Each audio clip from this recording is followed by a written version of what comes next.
thoughts on any of the matters. Three key issues we are looking at. The first one has to do with the passing of Nana Konadu Agyeman-Rawlings, the longest-serving First Lady of the Republic of Ghana, wife of former President Rawlings. Indeed, it's the end of an era. She passed a couple of days ago, and we want to pay our own tribute to her on the show this morning, assess her contribution to the politics of Ghana, women development, etc.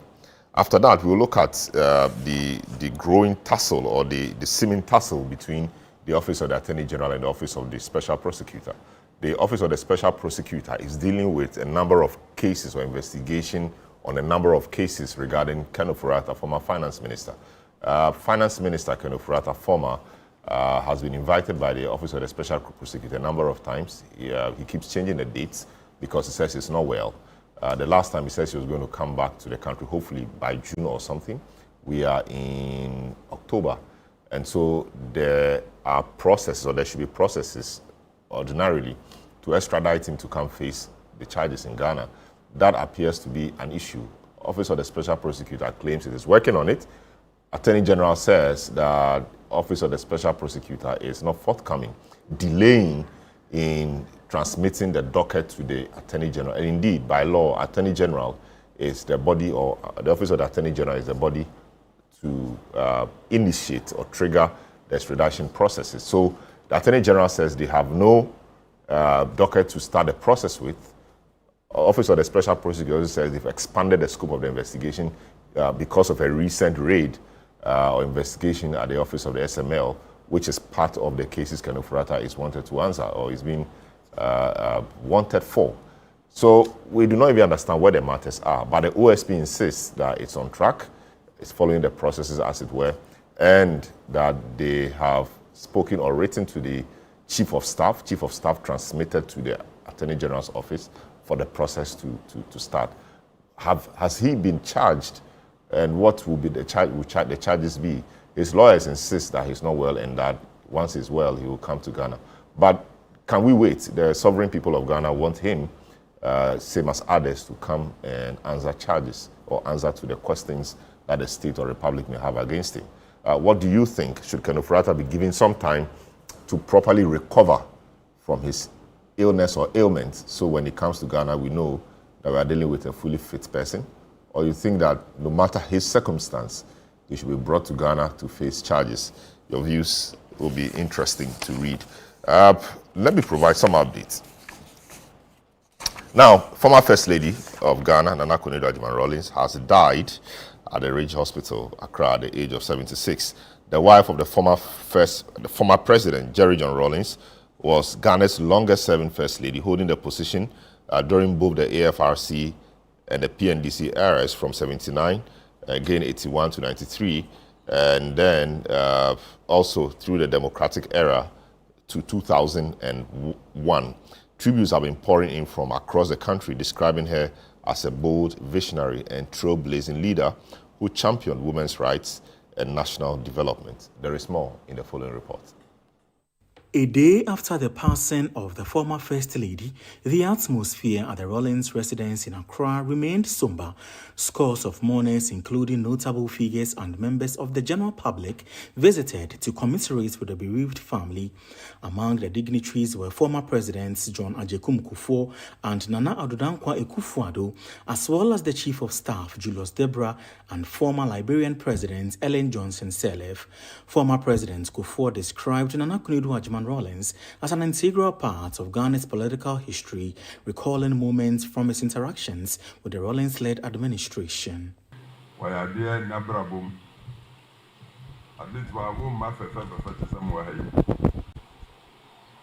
Ghana so assume Ghana crime the super.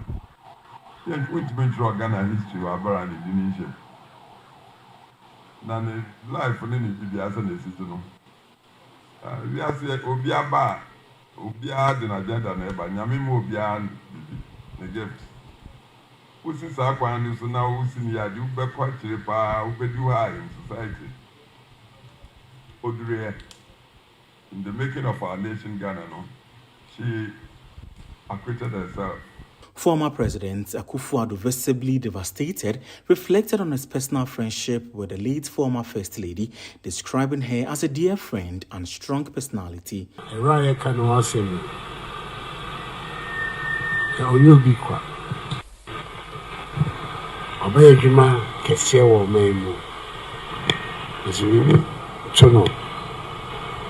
Yes, is a Ghana in a bopo. Never try ho.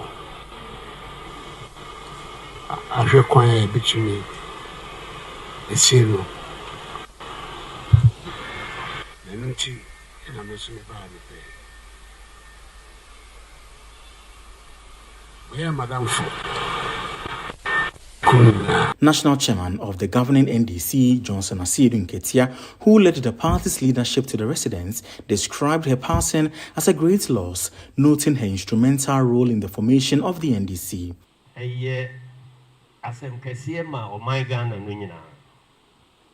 NDC. Mameno, I can't go near NDC Kono. Rooms actually a Kote party for Friday. By history or hot day, you wouldn't say, or can only a tea cool no pa. Inti party no Ashiradi. O my Ghana, so Ubia Magana, what be the first lady 19 years. This is a mammy Konadu. Inti and so Asemo Abano, Atugana Manina. Minority Leader Alexander Apenyomaken, who joined Parliament's leadership delegation, also paid tribute to the Nakunedu's tireless advocacy for women's empowerment and her contribution to Ghana's affirmative action legislation. Made the office of the First Lady a formidable office with her empowerment initiatives for women and girls.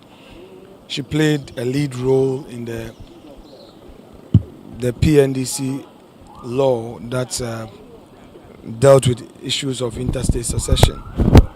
In our constitution, she's profoundly known for her active role in getting the affirmative action provisions. Meanwhile, the government's 3-day national mourning continues until Sunday, October 26, with all flags flying at half-mast nationwide and at Ghana's missions abroad. All right, so that was a report on the former First Lady, Nana Konadu Agyeman-Rawlings, who died earlier in the week at age 76. My guest for today's program, Nana Ije Bafwewa, Member of Parliament for Menchia South. My good friend, Andrew Appiah-Dankwa, is a legal director of the UP. So now that's a new role, legal director. Director legal. But you know, the UP is known to be a tradition of bold people. Yeah, so they are bold to move from the MPP. No, they haven't shown when it. The party was in power. That's boldness. Their leadership haven't shown it. No, but to leave a party when the party is in power, no, they are not. That's boldness. They know they are not. They know they are not. UP is a tradition of bold people, courageous men. But that's what they've done. That have stood the test of time. Yeah. You don't run away. No, you don't. Did Nkrumah run away from UGCC? He didn't run away. But he was filled with conviction. Nkrumah went away. Yes. Knowing very well that he would do very well. No, but are you the in choice your of or the choice, are you God? The butterfly. Yes. What is the lifespan of the butterfly? No, they talk about transition. No, Charlie, you should take me as your spokesperson. Exactly. So there's run away. No, you see the reason why you should do politics ultimately should be the interest of the country. Yes. And you join a political party believing that that political party is there to advance the cause of the country. So where you are convinced that political party's character has been altered to the extent that is now very parochial, generally, is now very parochial in nature. I'm not busy continuing to be there. Exactly. Okay, You understand? And in fact, we just started the show. We are just introducing guests. What my other friend is even saying even makes me more convinced of the decision you took. And the boldness. No, he was talking about boldness because he said that Nkrumah took a step knowing that he was going to win. And that we are taking a step not believing that we are going to win. And you chicken out. And Nkrumah didn't chicken out. You chicken out. Nkrumah left the UGC. You were in a race. You were in a race. You were in a race. No, but a race, they say. No. You see, when we became convinced, yeah, you understand that they've altered their characters to the extent that we can't identify. And he's talking about the butterfly. The butterfly. You see, when you are analyzing the butterfly, you should analyze the butterfly as a species. The individual butterfly has a lifespan of about 2 weeks, but the butterfly as a species, you see, will outlive the elephants. So now you have become entomologists and zoologists. Yeah, because you see, when you take an individual butterfly, then there's a problem with the analysis. You must take the butterfly as a species, and as a species, as things stands now, I become entomologists. The elephant is endangered. All right, so that's Dane Jebapo, MP, Mensah South for MPP. Andrew Appiah Dankwa, Director Legal for the UP, Nick Papo Samoado, member of the NDC legal team, Franklin Kujo, President in Mani Africa, and Senyo Hosi, convener of the One Ghana movement. This are my guests this morning. Gentlemen, even though you have spoken already, formally, let me greet you. Good morning to you. Thank you. All right, so this week we're hit by some bad news. Nana Konadu Agyeman-Rawlings, even though she's quite old, or she was quite old at age 76, of course, we always want our people to be with us, our best people to be with us. She has now gone to be with the Lord. She's passed. And indeed, that ends an era. Your thoughts generally on that? I'll start with you, Nana. Some of your colleagues were in the house. I don't know whether you were there, minority, to commiserate with the family and all of that. What will you say, or what are your fondest memories of Nana Konadu Agyeman-Rawlings and what she stood for? Thank you for having me. Unfortunately, I couldn't go with my colleagues because a polling station executive of mine had lost her daughter. So I'd gone to Kumasi for the funeral. And my colleagues, at the time my colleagues went. And so unfortunately, I couldn't go. But it was a very unfortunate news, least expected. I had been informed by a colleague of mine that on Thursday he had been at a rich church for the burial service of Mrs. Ifa, wife of Mr. Ifa, mother of Mr. Ifa. When he saw Nana Konadu there, and so he least expected this to happen. So she was really hearty moving around. Exactly, and so. We're all surprised that it had happened. But it's a reminder of our mortality, that whatever we are doing, one day will go, and will go when we don't know exactly the day, the time, the place where it is going to happen. It's a reminder that it is not about how long you live, but the impact you make. When you look at Nana Konadu Agyeman-Rawlings, by reason of her husband having been the longest serving president, you can also say that she was the longest serving first lady in the history of this country. Her impact,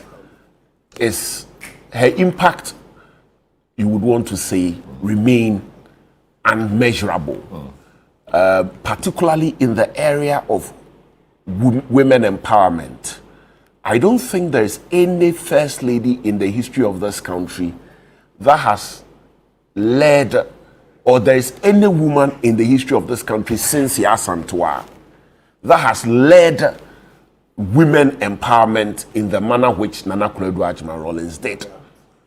In fact, if you even take it from the perspective of the role of first lady, she modernized it and gave us the role as it has come to be known. In fact, in the history of this country, I again dare say that there hasn't been any first lady who has been so impactful as Nana Konadu was. Take it from, I've mentioned women empowerment, take your girl child to school, if you recall. Nana Konadu came to the scene at a time when the general notion was that education was for men and wasn't for women. And so it was, it was rare to see women taking keen interest in education or men pushing their daughters to go to school, at the levels that we are seeing today. Nana Konadu Agyeman-Rawlings was very instrumental, if not, leading it in making sure that female education became the norm and not the exception. When it comes to women empowerment, from the uneducated women to the educated women, we remember Nana Konadu Agyeman-Rawlings leading empowerment of all the uneducated women by, equipping them with skills like the Gary making through her 31st December Women's Movement, providing daycare centers that would train women, the children of women who are at the market and so on and so on. She was quite innovative. Think about it. I mean, placing or positioning daycare centers in markets to take care of children While the mothers sold of mothers, to take care of children whilst the mothers sold on the market. I think that was quite innovative. At the time, I don't think we really, looked at it from that angle because of the politics, the political climate at the time. But on hindsight, you could tell the innovation. Beyond that, we also saw the introduction of the Intestate Succession Act, which she championed to ensure that women were not shortchanged in the distribution of the assets of their husbands. If I say I'm going to sit here and list all of them, perhaps this program might turn into a program all about Nana Konadu Agyeman-Rawlings. We need to be candid, irrespective of our political differences. Her contribution has been very, very impactful. Yesterday, for me, was very symbolic. Seeing that the minority and the majority converged in the house of Nana Konadu Agyeman-Rawlings. I listened to General Asiedu Nketia, his speech about the country rallying together, uniting to give her a befitting burial. For me, was very, very symbolic.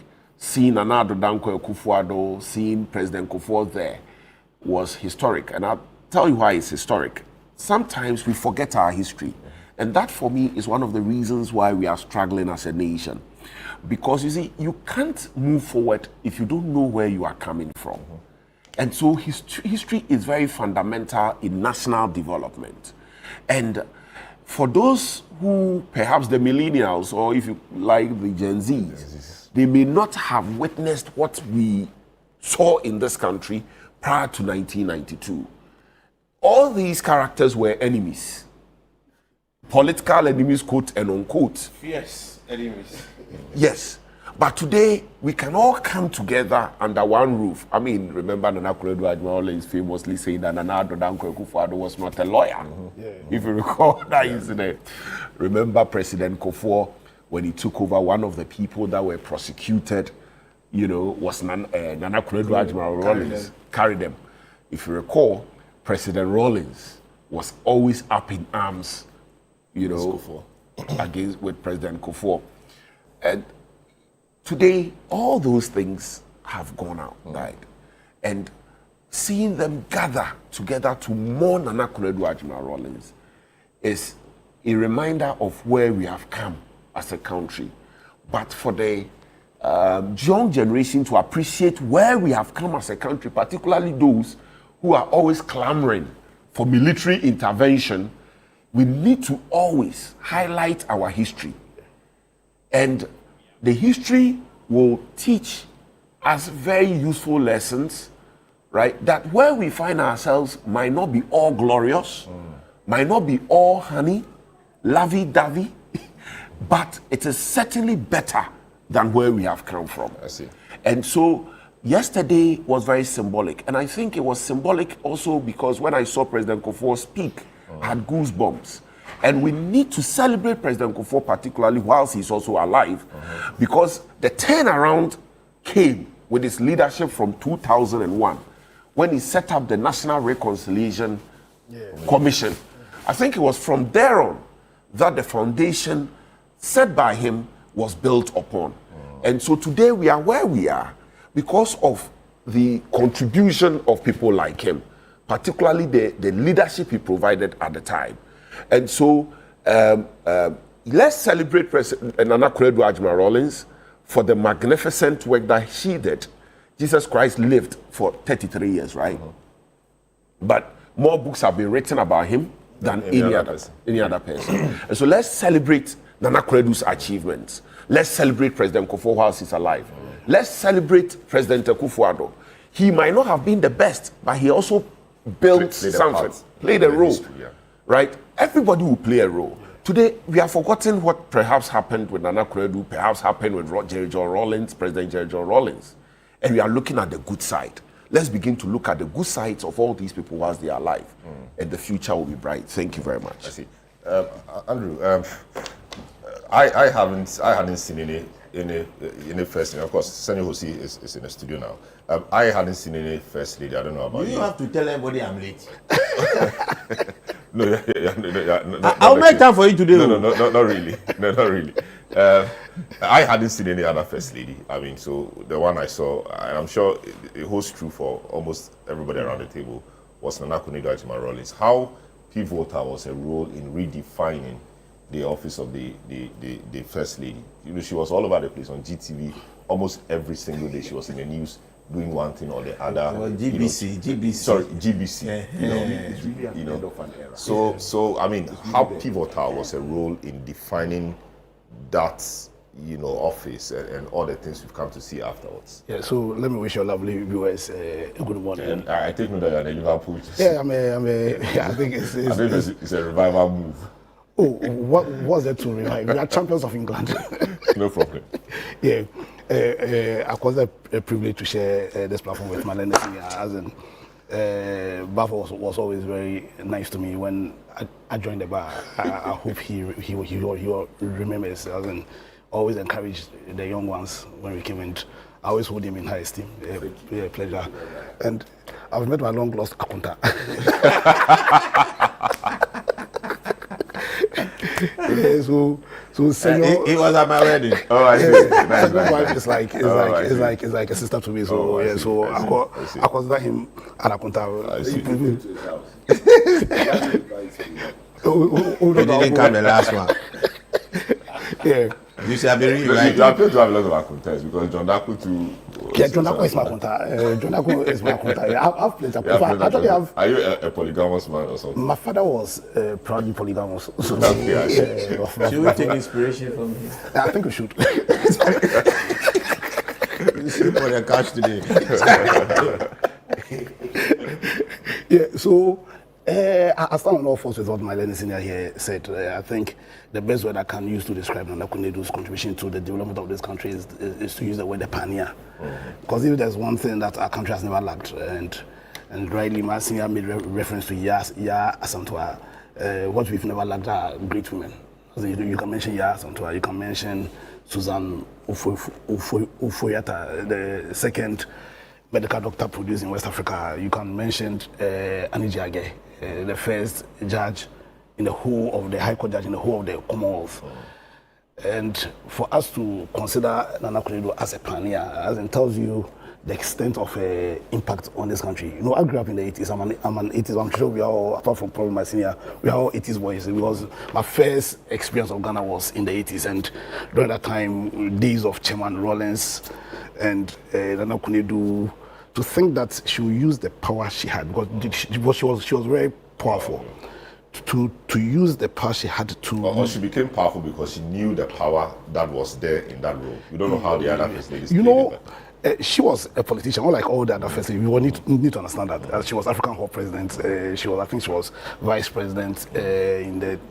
SRC, General Secretary. Okay. So she was an activist, you understand.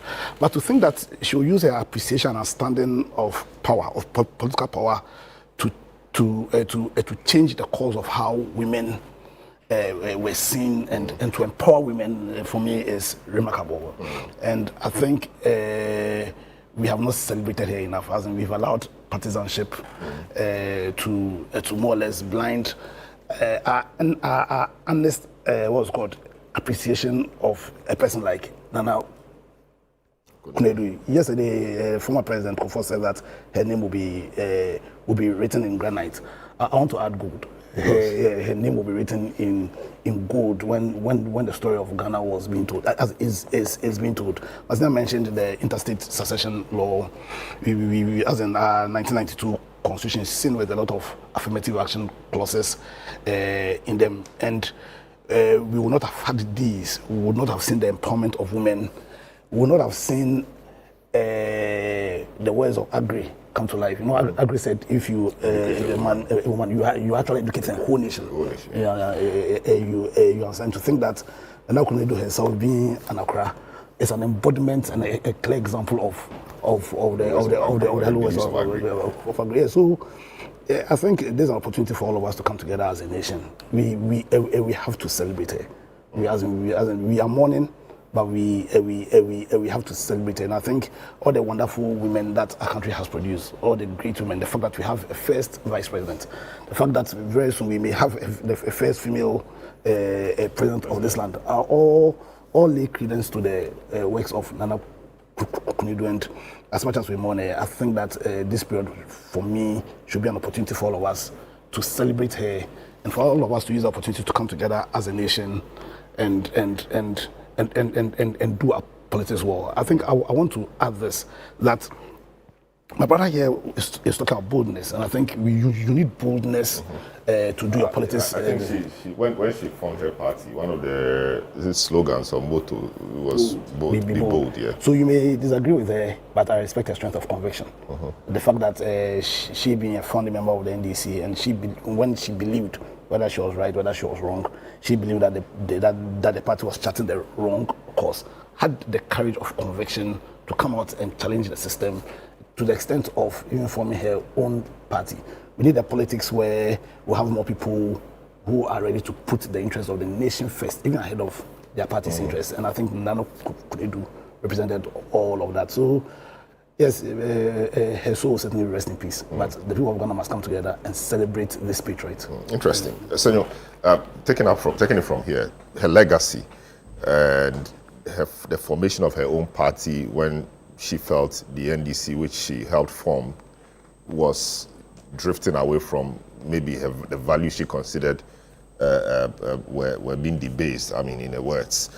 Do you think that those things she did, leaving the party, etc., would dent her legacy in terms of the formation of the NDC and all that she did with people? Because ordinarily, you would have expected the NDC to rally around her. Of course, they are doing that, but perhaps the story would have been different if she hadn't left the party, remained the mother of the party, as it were, and this happened.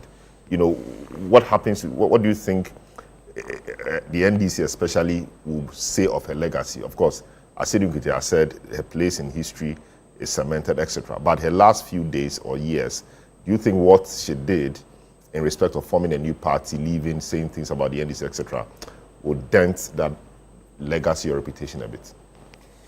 Yeah, good morning to viewers and listeners.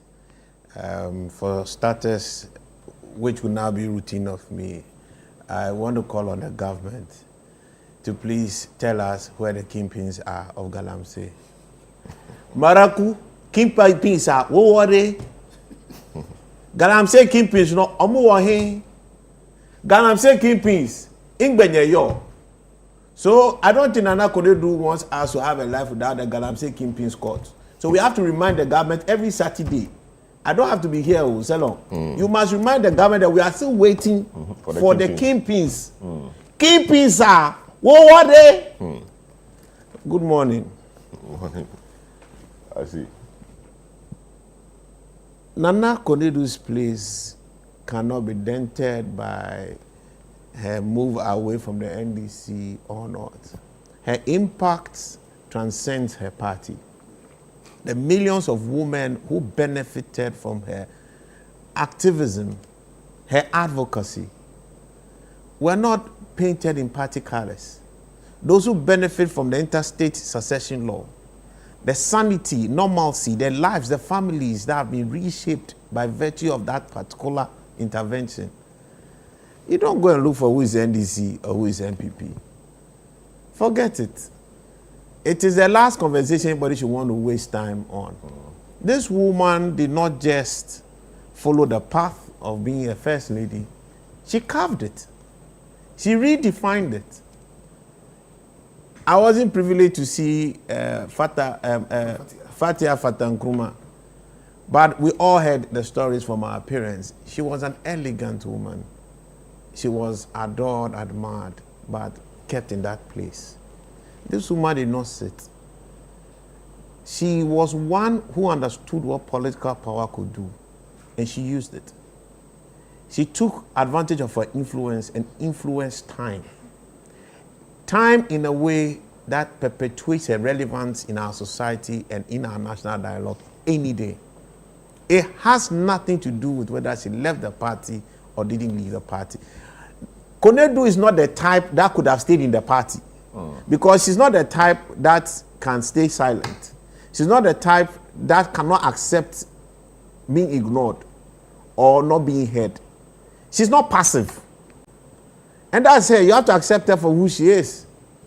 All right? She's not Teresa Kufuor. She's not Mama Lodina. She's not Nadu Mills.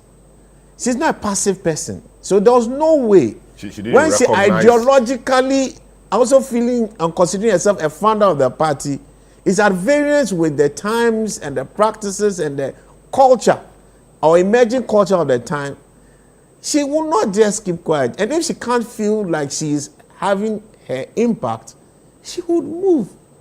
That was her. It was no secret that there was only so much that Jerry could control her over. Let's speak the truth. It was one person that anybody knew could really keep Jerry under wraps or under a big control. Everybody knew it was Nana Konadu. She was a powerful woman, and I agree with you. The next we could, but I mean, she's absolutely the Yaa Asantewaa of our time. And she did not just do it to just exercise power irrationally. She impacted lives. The 2 million women were impacted by that. The girl child story today, that today we can talk about girl child and everybody, it was her. It was not. You see, people have forgotten you. People think, see Ghana today, they think that this is not Ghana. We have come from far. We have come from women not even being entitled to wear jeans and it being a sin. To today, the things that people wear. The women use pad. They use pad. And it was, people did not use, I'm on sin. And you attribute that to her or to she was part of it. To development. Her advocacy was fierce. Today you come and see always, the best part crowd that was in this country was Fetus. Who uses Fetus? I'm telling you, we have come from far. But it had to take people to stand in the gap and force a transformation in our cultural orientation to put rightly the place of women in our society. And Nana Konadu was there. She did it. She did it. But today, we see a lot of these things as normal and we feel entitled to it. Society didn't give you those entitlements. Your economic place at home was not that fierce and strong. She made that relevance. She made it count. If it wasn't Nana Konadu who knew about Beijing conference, where we started proper feminist activism in this country. Incidentally, there was a milestone of that conference marked the week before. President Mahama was there, and he made reference to the role Nana Konadu and co played, in the Beijing conference of '95. She was not a symbol and an advocate just for women in Ghana. Across Africa. She became a symbol, an example of what a first lady could do and could become. Unfortunately, because she is fierce, she is forward and she's very present. That's her. It also rubs negatively. With every force in physics, will tell you there's an opposite and equal reaction. She also got the same reaction. That one, they don't lie you. So you won't find that kind of problem with Teresa Kufuor. Will you describe her as a controversial figure? she never shied away from controversy. She actually loves to be in the center of it. That's her. And she does it because she's trying to shape the narrative and how society's passion based on her honest conviction. Whilst we're celebrating, a part of the analysis should also include what you're talking about. Yeah, so one of the things people have said was that she failed to transition, with the changing times. So, for example, she was no longer in the center, but she always wanted to be in the center, and that was obviously going to be a problem, including comments she made about Professor Mills, who was now the man in the center, etc., etc. You had played your role for about 19 years. Somebody else is in the seat, and all those things. Even Kufuor suffered it. Her failure to transition from the limelight to the place that history had given her at the time. Look, my brother, it's a matter of choice. But it's easy for us to second guess people any day. You need to be in the heat to really understand and relate to certain things. Just side joke, a friend of mine who complains a bit about these siren things that my brother's political friends is using it now. They are using. No, he's a good man. No, not him. I'm your friend. If I catch him, I'll deal with him. I'll stop him. You do the war against him. Now today the guy had some motorcade taking him. He said, "Hey, Charlie, Obia person with president, whatever BD." I'm telling you, you need to experience power to be able to relate to the challenges of power and the constraints of even trying to get yourself out of power. It's not an easy thing. There's something about responsibility. There's something about a certain orientation where you feel that once you have that power, you can make a certain transformation. When people have it and you don't have the influence in it, it frustrates you, it eats you up. And if you are that passionate about that conviction, it will shape your behavior. But I agree with you. A certain level of higher level emotional intelligence may have helped. But that was her. What I loved about her is that she was never fake. She tells you what she thinks. You don't need to agree with her, but you know where she stands. You understand? But yes, a certain tact may have helped, but it's easy for us to sit here today and second guess. But for somebody who has been at the forefront, fighting for a certain transformation, social transformation, upliftment for people, not just women, but for people, for families, for children. She was a major advocate for children as well. We're talking about women. We forget that she was a major advocate for children, children's rights, children's place. And that's why we talk about that right to education. You see, when you've been there and you've lived a philosophy, there's a certain orientation. You have seen people killed for a certain kind of advocacy and principle that you think you stood for. During June 4th, during the 81st revolution, the 31st December revolution, for which reason you even name your whole organization around. And you come and see that the culture and everything is changing, the orientation is changing. It is something you be passionate about, something that will eat you. The dream that you have, you feel it's dying in your face. That's what was happening to the Rawlingses. I see. They were struggling with the loss of influence and power. They were struggling with the death, in their opinion, of the ideals of a political movement and orientation that they lived and died for. Very well. Salom, if I may, quick. Okay, so quick one. So when you say she was a controversial figure, very respectfully, within the context, I may not be able to disagree with you. Because Nana Konadu emerged 24 years after independence, a country which is set within proper tradition. One of the traditions of this country was women being, like he said, consigned to the background. Very passive. In fact, hardly would even in a matrimonial home would you have the woman come to sit in a meeting or a discussion between her husband and others. But here was a woman who was ready to lead side by side with her husband. Yes. Will make her come across. Of course. So clearly, within the context of the time, Nana Konadu was a controversial figure. But on hindsight, it was a pivotal role that has given us results.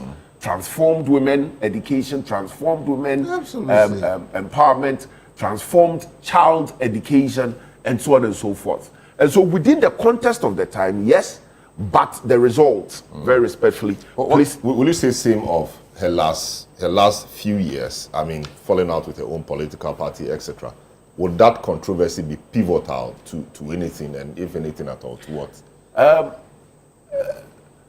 Like we say, that was politically suicidal. No, it's you see, or not strategic.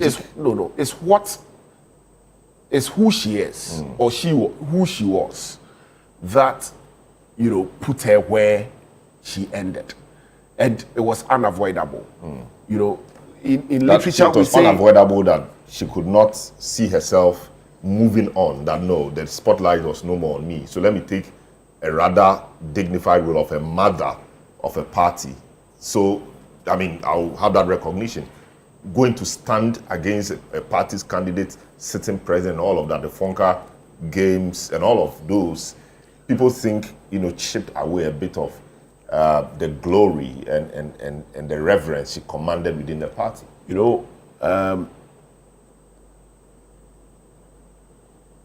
If you look at who she was, I have always believed that all of us, one way or the other, God has put in us some things that would cause our rise, and those things will equally cause the end of our era. And I think that was who she was. I mean, that's how God made her. And so she played her role. It came to an end when her maker wanted that role to come to an end. And so I would not sit here and judge her. Perhaps history and academics will look at it, analyze it, and take a different view like you want. But I think that she was just made for her time. And she ended where she had to end. And she lived it. And she lived it. The final one on this. Her children, I mean, of course, Senator is an MP. You think her children should be more involved in national affairs? Of course, Nkrumah's children came in very late. We saw Samia, but the party was not really anything you could galvanize and revamp. The NDC is in power. NDC is a formidable force today, just like the NPP, the two parties, and UP coming, and all of that. You think the children should be more interested in politics to further the job their parents did? No, we shouldn't force them. We should let them be. Whatever role they want to play in Ghana, they should be allowed to play. If you want to be private citizens, yes, because you see, we all have our choices. Today, you are a lawyer. Some of your children may want to be lawyers. Some may not want to be. Right? Great footballers have not always had great footballers as children. And so we should let them be. Except that those that have taken interest, like Dr. Ezenato, I expect the leaders of the party to remember the role their father played in making them who they are today, and to also assist them, right? For instance, when President Mahama constituted his government, I was surprised not to have seen Ezenato there. I was surprised not to have seen Professor Mills's brother in there. You see, sometimes it's a sign of appreciation. Not competence. No, I mean these persons. I'm just saying. I'm just saying. You are not just saying. No, I'm just saying. I'm just saying. How many people? How many of President Mohammed's ministers? Very respectfully, I respect all of them. Right? How many of them are more competent than Dr. Ezenato? In terms of exposure, in terms of experience, right? How many of them? And so when she's not in President Mohammed's government, you would be asking questions. Some of us think that, look, it will be a sign of appreciation for President Mohammed to even make a conscious effort to impact someone like Ezenato. It will be a sign of appreciation for President Mohammed to impact someone like Dr. Atta Mills. And so those that want to be politicians, the people within NDC who were mentored and made by President J.J. Rawlings and Konadu Agyeman-Rawlings should extend the same grace to them. I see. That goes just a without quick saying. one. That absolutely goes without saying. I'm not too related by what we see, but there may be other things that we don't know. So that's the only reason why we sort of give the government the benefit of the doubt. The Rawlingses are a very defining feature of the entire NDC culture. the NDC tradition, its formation, and all. We can't just wish it as though it never was. As a country, yes, we must celebrate the family for what it's achieved. Some also find the family disruptive. That's understandable. But however it is, they sat on those seats. The family sacrificed something for this country. And there are very good things to look at, including the current stability we find under our Fourth Republic. I think we should give some credit in there. So I agree with him. I agree with Bafo that it's quite concerning when you see the absence of the likes of Cadman Mills, you look at the absence of the likes of Senator in the executive. It is a big concern. But I'm very excited about Senator. She always showed that as a child. We always used to watch her when she was trying to fly a plane and all that. Yeah, and Independence Day. Yeah, Independence, all those. It was beautiful, even though we also acknowledge that it was excessive privilege. Let's be honest with it, It was excessive privilege. It was excessive privilege. But she's still stepped up. She didn't just get lost. She went to Achimota, I guess. Primary. Wesley Girls. Unfortunately, we didn't see her in our university. It was one of my disappointments with Rawlings. Because you can't be running an educational system and taking your children outside. What are you telling us here? You understand? But our presidents, haven't done that. These are the questions that you have to start putting before our people. The politicians who sit there and create the free SHS, they create the double track, the 3 years this year, next time 4 years, every day, depending on which color is sitting there, your years will change. Do their children go there? Go to cabinet and look for all the people on cabinet now. And look at those who are on cabinet in the previous, and go and look for where their children go to school. They go to the GISs, they go to the EAIS, the SOS, the RAGE, and all that. Then they'll be the ones sitting there making policy for other people. When they themselves, they don't suffer it. They don't believe in the policy. If you don't suffer with the people, you cannot connect and solve their problem properly. You understand? Exactly. This is a problem. That's one of the bad. That's a side matter. But she's stepping up to hold a gap for the family is something that I think we should commend and encourage. And I actually look forward to her following after her mom. And one day running for president.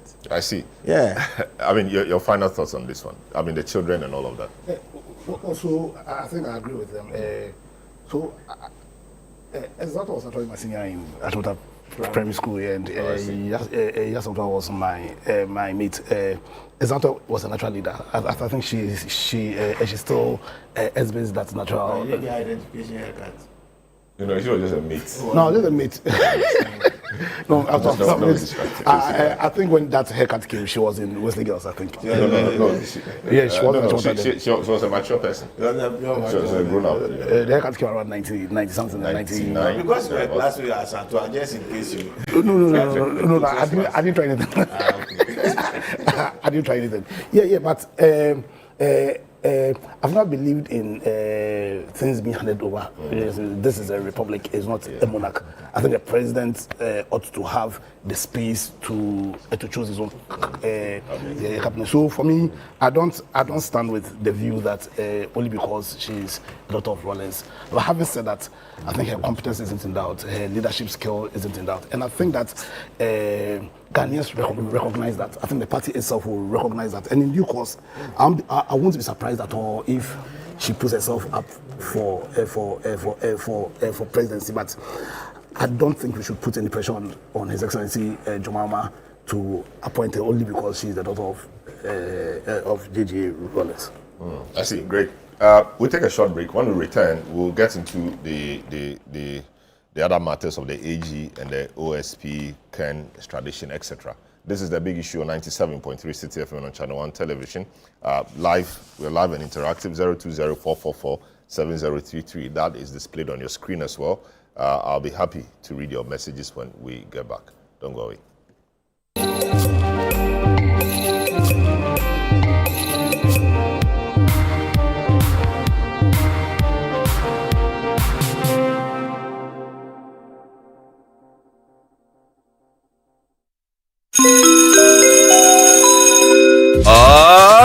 Introducing Ghana's first unlimited photocopier leasing. Yes, from just 983 Ghana cedis, you can lease a multifunctional photocopier and print unlimited. Yes, unlimited and free paper every month. Guess what? That's not all. Toners, repairs, and maintenance all are free. And oh, I'm not kidding at all. And we cover the whole country. Yes, the whole country. What are you waiting for? Just visit us at www.valexlease.com or call 0244-644048. Remember, terms and conditions apply. Valix Lease, affordable document management solutions.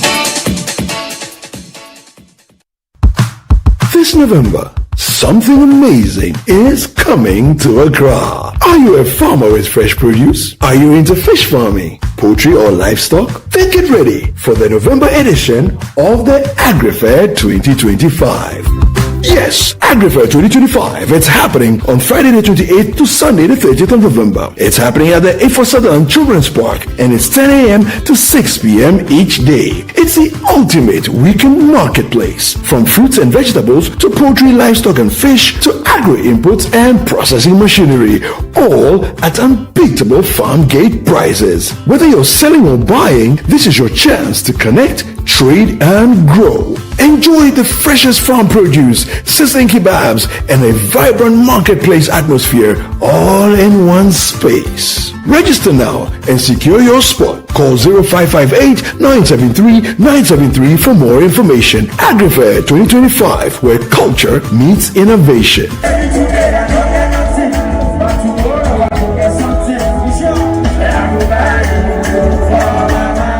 The AgriFair 2025 is powered by Channel 1 TV and 97.3 City FM.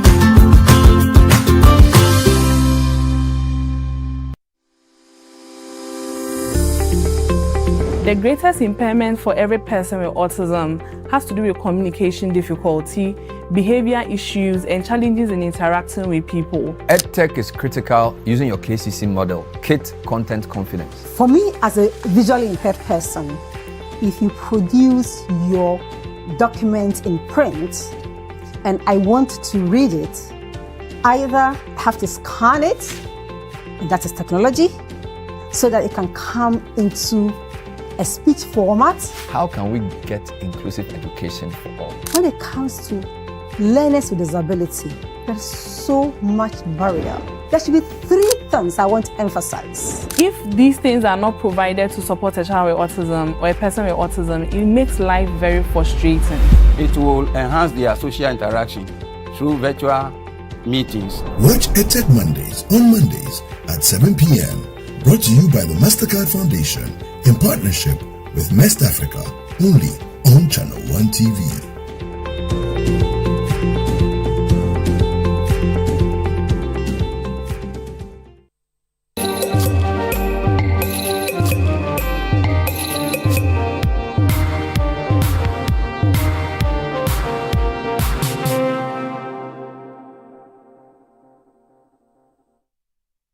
Yeah, welcome back. This is a big issue. We're now moving on to the AG and OSP matter. But of course, Nipapo, someone is just in, and it's just fair that we give him a minute on Nana Konadu. So, Nipapo, a quick one on Nana Konadu, then we'll move on. Good morning to your wonderful listeners and viewers. I think the statement made or issued by the General Secretary of the NDC was quite apt, and it captured the essence of what the NDC felt about the departed Nana Konadu. You know, in describing her as the mother of the NDC, I thought that was very reconciliatory on the part of the party. Because, yes, she left with the NDP. But if there has been anyone who has defined what it is to be a feminist, affirmative action leader in the past maybe 40 years, then you would have said it's Madam Konadu Agyeman-Rawlings, because from the PNDC Law 111 to the affirmative action platforms such as the Beijing Women's Conference and all that, she has been on the heart of that. And if someone has defined what a female leader should look and epitomize, then you say it's her, because at the time, sometimes you would wonder whether she had a heavier schedule than the president, President Rawlings, because the hinterlands were where she was. And for a young mother who had children and who had to leave them behind and go in there, form the 31st women's movements, the Gary processing factories, and all those things. Those were, and then the kindergartens. You cannot discount those things. The markets. Those were serious issues that affected women and their development. So I think that perhaps it will not be far-fetched if in the future we commemorate her, either her birthday or her death, as one of the commemorative dates within the party's calendar, so as to cement her legacy in the party. Irrespective of what the last... No, yes, and that's why I said the statement made by the General Secretary was very, very informative. And I think that it symbolizes the thinking that we can let the past be the past. And the fact that you can't erase someone's contribution. Yes, you may have your differences, but when it comes to the history of the NDC, even the logo and other things, her contribution cannot be discounted, even in terms of material and other things. So I think that she has done her part. The NDC will call for a state funeral. Clearly. I mean, that one is without a doubt. Great. That goes without any shred of doubt. So I hope Ghanaians continue to commemorate her legacy. Great. Now, the Attorney General and Minister for Justice, Dr. Dominic Ayeni, says Ghana cannot formally seek the extradition of former Finance Minister Konadu Agyeman-Rawlings from the United States until a solid legal case is established. He explained that the U.S. extradition laws require formal charges and a comprehensive docket before any request can be made. Mr. Agyeman-Rawlings remains in the U.S. months after being declared a fugitive in February. Speaking at the Government Accountability Series in Accra, Dr. Ayeni addressed reports suggesting limited cooperation between his office and the Office of the Special Prosecutor, saying that the Attorney General's Department is still awaiting the necessary case files. There has been a lot of talk on both mainstream and social media regarding what is happening. All right. In a nutshell, the processes have begun for the request to be made. The point is that the request to be made to the American authorities.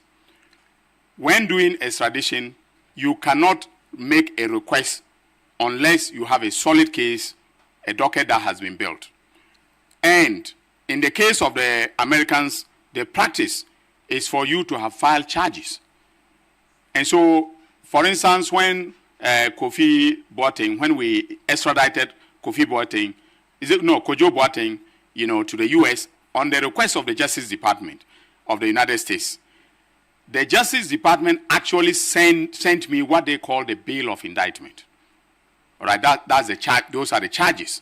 They sent me the charges, the supporting facts, and everything.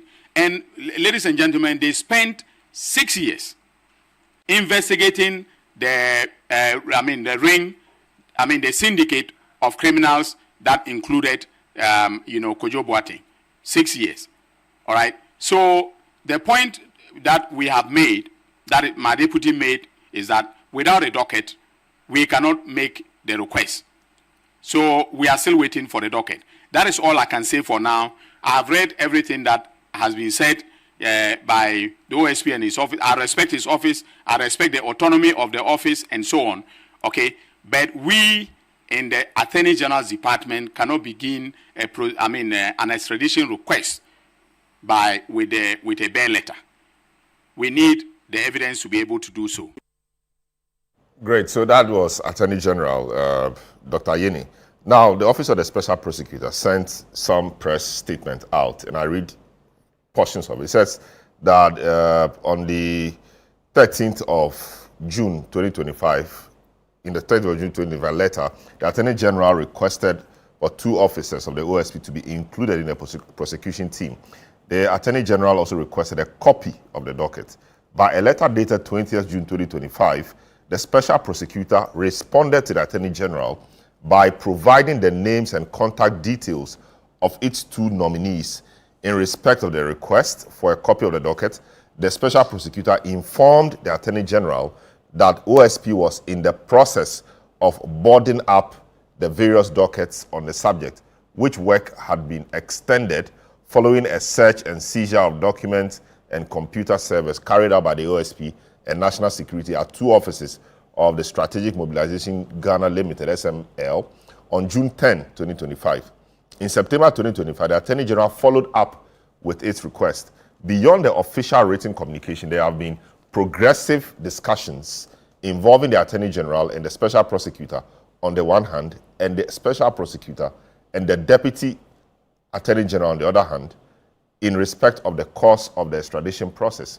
On the night of Thursday, 16th October 2025, the OSP noted a leakage on social media of the communication between the Special Prosecutor and the Chief of Staff and the Attorney General, and the Attorney General and the Special Prosecutor on the matter of the extradition of Mr. Ofori-Atta, accompanied by a negative commentary that the OSP was intentionally frustrating the Attorney General in the extradition process. The OSP confidently states that the leakage of the official documents did not arise from its end. The OSP firmly places it on record that the extradition process was triggered by the OSP based on the outcome of the OSP investigations into the tenure of Mr. Ofori-Atta as Finance Minister. The OSP is not frustrating and will not frustrate its own extradition request. Therefore, there is absolutely no reason for the Attorney General's department to feel frustrated. If that is the case, in respect of a matter it is not involved in substantively in respect of the investigation and prosecution of suspected persons, since the OSP investigations and prosecutions are independent of any authority. Yes, it goes on and on. But let me also bring you the 4 or 5 matters Kenneth Ofori-Atta is being wanted to answer. One is in respect of the GRA SML deal, contractual arrangements between the Strategic Mobilization Ghana Limited and the Ghana Revenue Authority, aimed at enhancing assurance in the petroleum and mineral sectors. Some 1 billion cedis, etc., involved in that. The ECG Beijing contract, termination of a distribution, loss reduction, and associated network involvement project contract between the Electricity Company of Ghana Limited and the Beijing Xiao Sheng Technology, BXC, which Ofori-Atta facilitated. The National Cathedral, that is commonplace. And then the One District, One Ambulance initiative. This concerns a contract awarded by the Ministry of Health, initially managed by the Ministry of Special Development Initiatives, to service Ghana Auto Group Limited for the purchase after sales service and maintenance of some 307 Mercedes-Benz ambulances for the National Ambulance Service. It has been reviewed that Ofori-Atta approved a staggering $34.9 million for spare parts for these ambulances, despite the firm being discredited. The company allegedly linked to the daughter of the former President Akufo-Addo and all of that. This out of use tax, OSP also probing payments made from the utilization of the Ghana Revenue Authority's tax refund account, etc., etc. So these are the issues the OSP wants Ofori-Atta to answer. Ofori-Atta is not in the country. We are told that he is not well. He's undergoing some medical treatment, keeps shifting the dates, and now it appears clear to the OSP that extradition should be the way forward. I start off with Nipapo, right? From where you sit, is it the case that the OSP, quote unquote, is frustrating efforts to get the extradition process ongoing? The OSP argues that it cannot be frustrating its own process because it initiated a process by writing to the Chief of Staff. What was the position? I guess I guess there's much ado about nothing in my opinion, because the processes and the legal basis for extradition is clear. When it comes to the U.S. and how the procedure by which they deal with their extradition matters, you need to have charged the person. Then you need to provide the evidence, because they have rules against political persecution, prosecutions that are tainted by other things other than a purely criminal matter that you have been charged with and for which you must appear in court. And so you need to be careful in the evidence and the procedure by which you present the evidence, so that nothing taints the application that you put before the U.S. courts. Because if you miss it, that's it. You won't get the shot again. You understand? So the OSP initiated a red alert application, which means that you are declared a wanted person. That is about restricting your ability to move from one jurisdiction to the other freely. The presumption is that the docket, the building of the docket, which by way of investigations would have been going on simultaneously. But then if you look at the statement of the OSP, they say that they came across additional information from the SML investigations, which require them to what? To study and to put in a form that would make it easy to present in the docket. So simply put, the docket is not ready. It's not ready. You understand? And the AG has no role when it comes to this matter until it is presented with the docket. So you can tell the AG that, look, help me to, and the AG is the only authority, state authority, that can deal with issues of what? Of extradition. So yes, you've done the red alert part. You are still in the process of completing your investigations. You say that other matters came up which you want to consolidate in your docket and present to the AG. The AG wrote in his letter, which we've all seen, give me even an interim docket. Let me see the state in which the docket is. OSP says, I'm not ready to present you with that yet. I will give me a few more weeks and I'll present it to you. And they were clear in their statement that they need a little more time to conclude their investigations and present the docket. If you know how the AG's office works, if your docket is not ready, it's not ready. There's nothing they can do with it. That's why in the letter requesting for the docket, they said, give us either the interim docket, let us see where you are, so that we can advise ourselves as to whether we can even use what you have presented to what? To commence the process. So I think that it's not a matter of blame. See, my admiration for the style, being a former prosecutor, of this IAG is that he takes his time. Despite all the pressure that is with, and that is one of the things you must be careful about. And I think the NDC this time around has learned lessons from the past, where perhaps under our previous administrations we rushed certain prosecutions because of political pressure, and we paid the price for it because we never got even a single conviction in court. This time around, if the docket is not ready, the docket is not ready. And he will not be rushed into, because at the end of the day, it will be the same person to take responsibility. And you heard him say, if he rushes the docket and things don't go well, these are the same people who will call him incompetent. And every lawyer's pride is your reputation.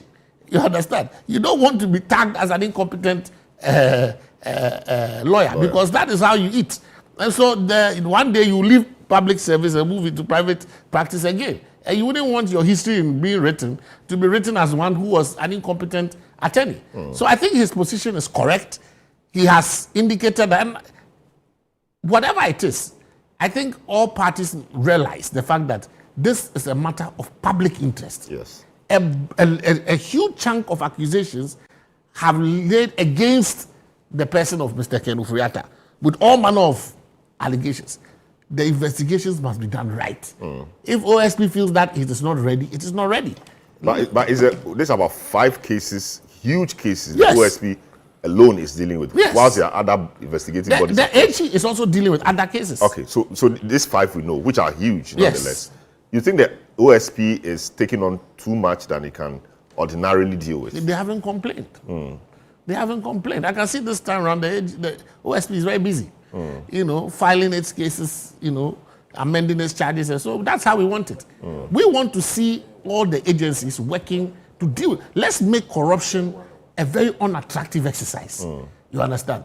It is important that the investigations are done and done properly, and then the prosecutions are done and done well, so that when the docket is ready and we are in court, then we can shift the pressure to the court system and say that we want to see day-to-day hearings. We won't allow you to, or then we can put the pressure on the AG. Look, you are in court. We want you to deliver the cases on time. Right now, when it comes to Mr. Ken Ofori-Atta, he needs to be in the jurisdiction. The only way you can get him into the jurisdiction is, of course, to what? To have the evidence. As it is, yes, you've declared him a wanted person. but you haven't filed any extradition process backed with evidence that requires him to be in the jurisdiction. So you can't complain if he's found himself. At least you've held him or you've held him in a corner. Literally, you've prevented him from being able to move around on the passport that is known. That restriction is a bit, it narrows his ability to do a few things. However, the next step is bring the evidence that is needed to back the extradition request. That is where we are. But again, before I go to Nana next, the man says he's sick. I mean, he's sick, and that one will be brought when he's in the country. I think all of us want to see Mr. Kenoforiata. So even if he's sick in a very debilitating manner, have you got any evidence? No, I'm just saying. We are speculating. But he says he's sick. He's even said, I think he says he's not sick. What is? He says he's sick. I have not seen. You see, the point is this. He, as an accused person, does not owe anybody assistance in his own prosecution. Do you understand? He would lift a finger. If I were offering him advice, I'll say stay put. Because at the end of the day, you have no onus to help somebody to prosecute you. You understand? So you tell him to remain in the US until he's forced down. But you have the onus. The work, the responsibility is on you, the state to bring the evidence. So the AG is telling you that I have not gotten the docket, and without the docket, I cannot initiate the extradition process because I will look stupid. I will then have only a letter of suspicion that I suspect the person to be this. Come on, nobody will do that, because if you do that, the Americans won't take you seriously. When they were requesting the extradition of our citizens, they came with a docket, properly built. They said, bring us even an interim docket. And we deal with interim dockets all the time. You will get it to a point where it will tell you that, okay, investigations, but at least it will give you something to be able to work on. They haven't received it. So clearly, the AG at least needs to tell the public, and he has informed the public that I don't have the documents needed to trigger whatever it is. So let the OSP tell us. The OSP then is forced to come out with the statement. So we are at the doorstep of the OSP. And we demand that the OSP does his work. Great. Nana, of course, you have dealt with the OSP in many fronts. But we deal with He's a friend. He's a friend. He's a friend to the office. We'll deal with that. But, of course, the AG is saying he needs an interim report. So for the report is not ready, we can't force the report to be ready. But give us an interim report. You think it's a reasonable request from the AG for which the OSP should what's the word? Is it respond or should respond? It's more than reasonable. When you look at the Office of the Special Prosecutor Act, it is clear that in pursuing its objective, it has to cooperate with all other state agencies. And indeed, in this instance, it is obvious that without the cooperation with the Attorney General, he cannot achieve his object of getting Mr. Kenoforiata into the Republic of Ghana. Without the AG. And so this is a clear instance as to why the framers of the Office of the Special Prosecutors Act came to the conclusion that cooperation is a necessity for the Office of the Special Prosecutor. In my view, this is not a matter which should have blown to the proportion which it has gotten to. Because one, the Special Prosecutor himself used to be a junior of the Attorney General in chambers. And you know how we cooperate with our seniors. So it should even be an advantage. That's right. Seniority is seniority for life in practice. If my senior calls me today, no matter what I'm doing, no matter our differences that may have perhaps, been the situation or whatever, I'll go. That is how legal practice we operate. And so the Special Prosecutor should be happy today that he has a senior as the Attorney General. In fact, I was surprised to have seen that he rather wrote to the Chief of Staff and not having gone to see the Attorney General, unless there is some conversation behind the scenes that we are not privy to. However, without being privy to that conversation, it will come to me as a surprise for him to have rather written to the chief of staff, because you know that extradition requests are made by the country. The Attorney General is the one that initiates it. And when you have your senior in chambers as the Attorney General, it's a matter of going to him to have a conversation. And so that came to me as a surprise. Now, when the special prosecutor, out of his own volition, made that request from the chief of staff, one would have thought that he knew what would be required to be able to achieve that object of his. And so in writing to the Attorney General, in writing to the Chief of Staff, you should be ready to cooperate with the Chief of Staff to assist you in bringing your target home. And so question is, at that point, what did the Office of the Special Prosecutor thought was going to be needed in helping him achieve his object when he wrote to the Chief of Staff? Was it that he thought it was going to be diplomacy? That there was going to be some diplomatic relationship? No, in America it doesn't work like that. Ken Ofori-Atta would definitely go for one of the toughest lawyers. Because if he's minded not to come to Ghana, in fact, even if he's minded to come to Ghana, he knows that once that happens, it affects his record. And so you should anticipate that you have a whole huge, humongous legal battle ahead. And so merely writing to the Chief of Staff, right, in my view, raises a lot of questions. Okay? Beyond that, let's also look at how the Office of the Special Prosecutor has handled Ken Ofori-Atta's issue up to now. And what the recent development highlights. Firstly, when the press conference was held, it was obvious that there was no charge against Ken Ofori-Atta. There was no charge. And yes, because you see, when I raise these issues, people probably think that you're an axe to grind. No, I don't. I'll tell you why. I'm a student of constitutional law, and I'm very much aware of Ghana's constitutional history. And I don't take for granted where we are today. And I think that it should be protected. It should be protected with the view to building institutions that appreciate compliance with due process of law, respect for fundamental human rights, respect for the Ghanaian. It is only when we respect the Ghanaian that the others will also respect us. And that is why sometimes I even have a problem with our courts. That what is the basis upon which the arrest warrant, the order for arrest, was even made? Because with this development, it is obvious that the order may have been made on very scanty information. That is without regard to the fundamental human rights of this country, the Constitution of Ghana. It appears that judges that are making orders for arrest really do not appreciate the Constitution of Ghana enough to make the orders. Yes, and to that extent, they don't appreciate the Constitution of Ghana.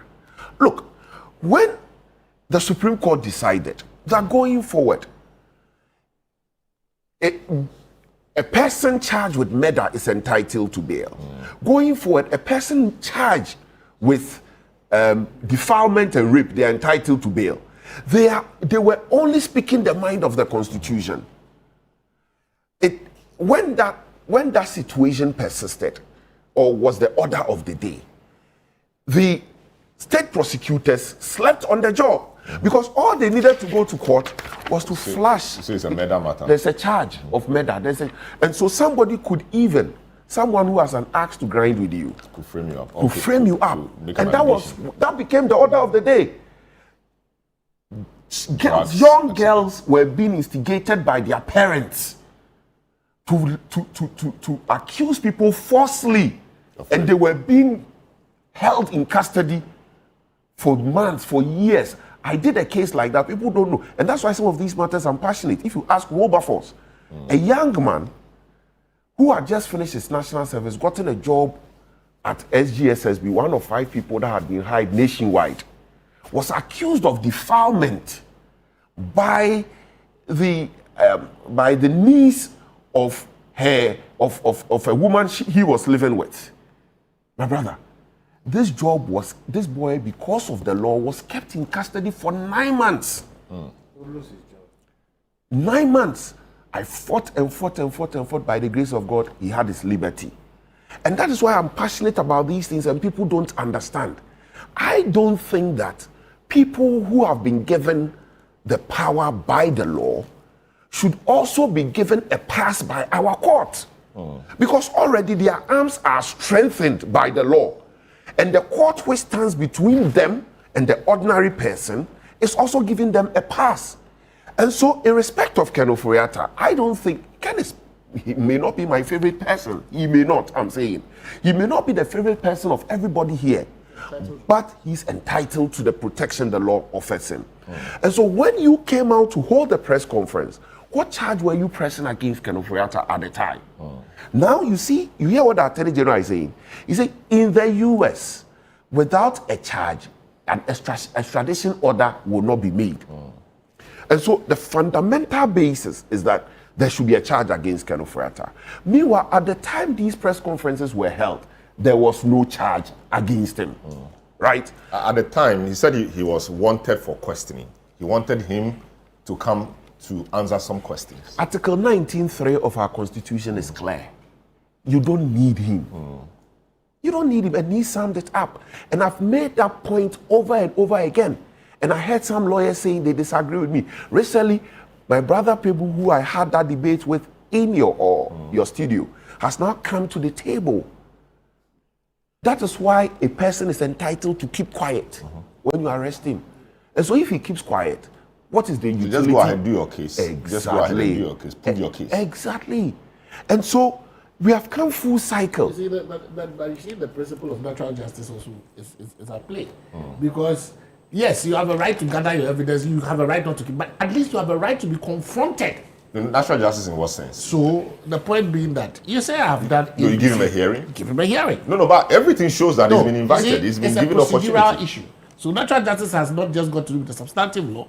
It also has to do with the procedure by which you are seeking to bring the person before the court. Have you ever given the person the opportunity to be confronted with them?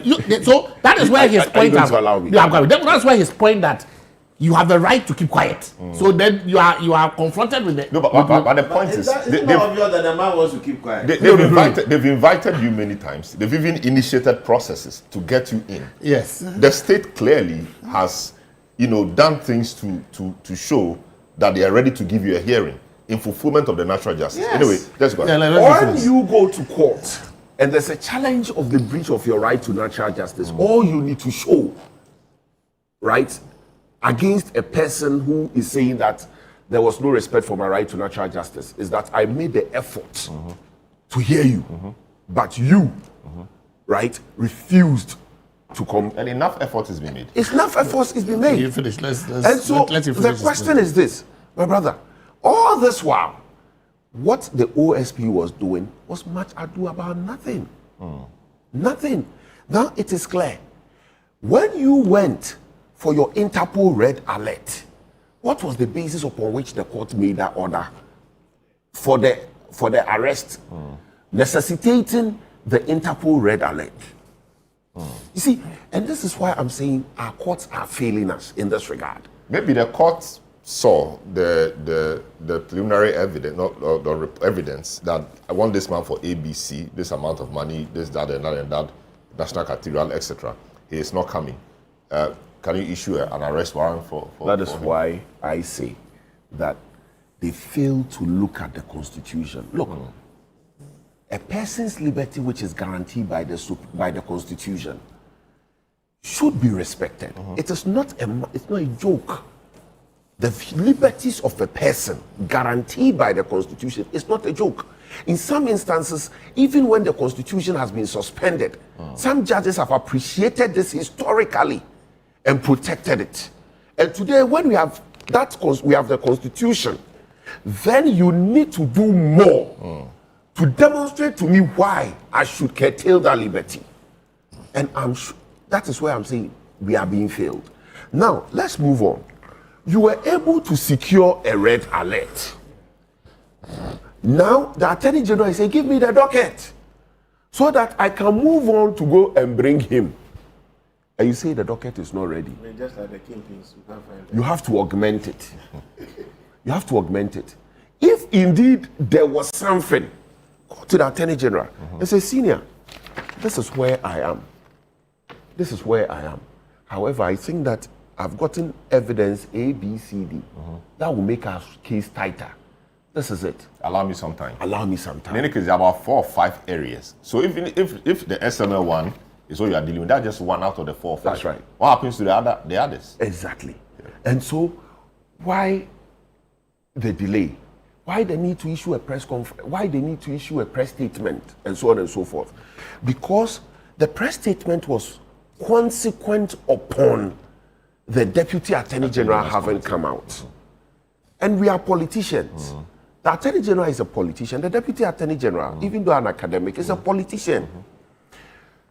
When he comes out like that, he knows why he's coming out. I'm sure he didn't come out without the knowledge and consent of the deputy. It was a strategy to communicate to the world, because you see, the rank and file of the NDC have been up in arms for some time, demanding that the oral, something happens. And so they are here to tell you that, look, we are ready to work on Ken Ofori-Atta. That is the man. That is the man. That is all he came to communicate to us.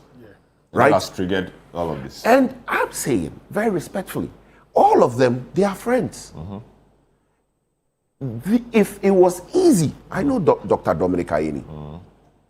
If it was easy, if there was some communication going on at the time, there's no way he would have made the Deputy Attorney General come out to do what he did. And so we need to appreciate this and urge cooperation as required by the Office of the Special Prosecutors. Let me press you on this. Why would you think that the OSP will not want to be cooperating with the AG's office? That's a question the gods can answer. There's no art to tell the mind's construction on a human face. I can't tell by looking at his face.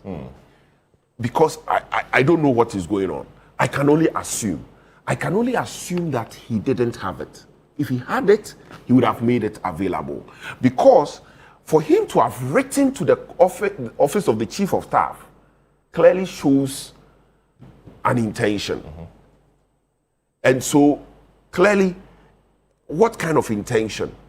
Is it an intention of willingness to cooperate?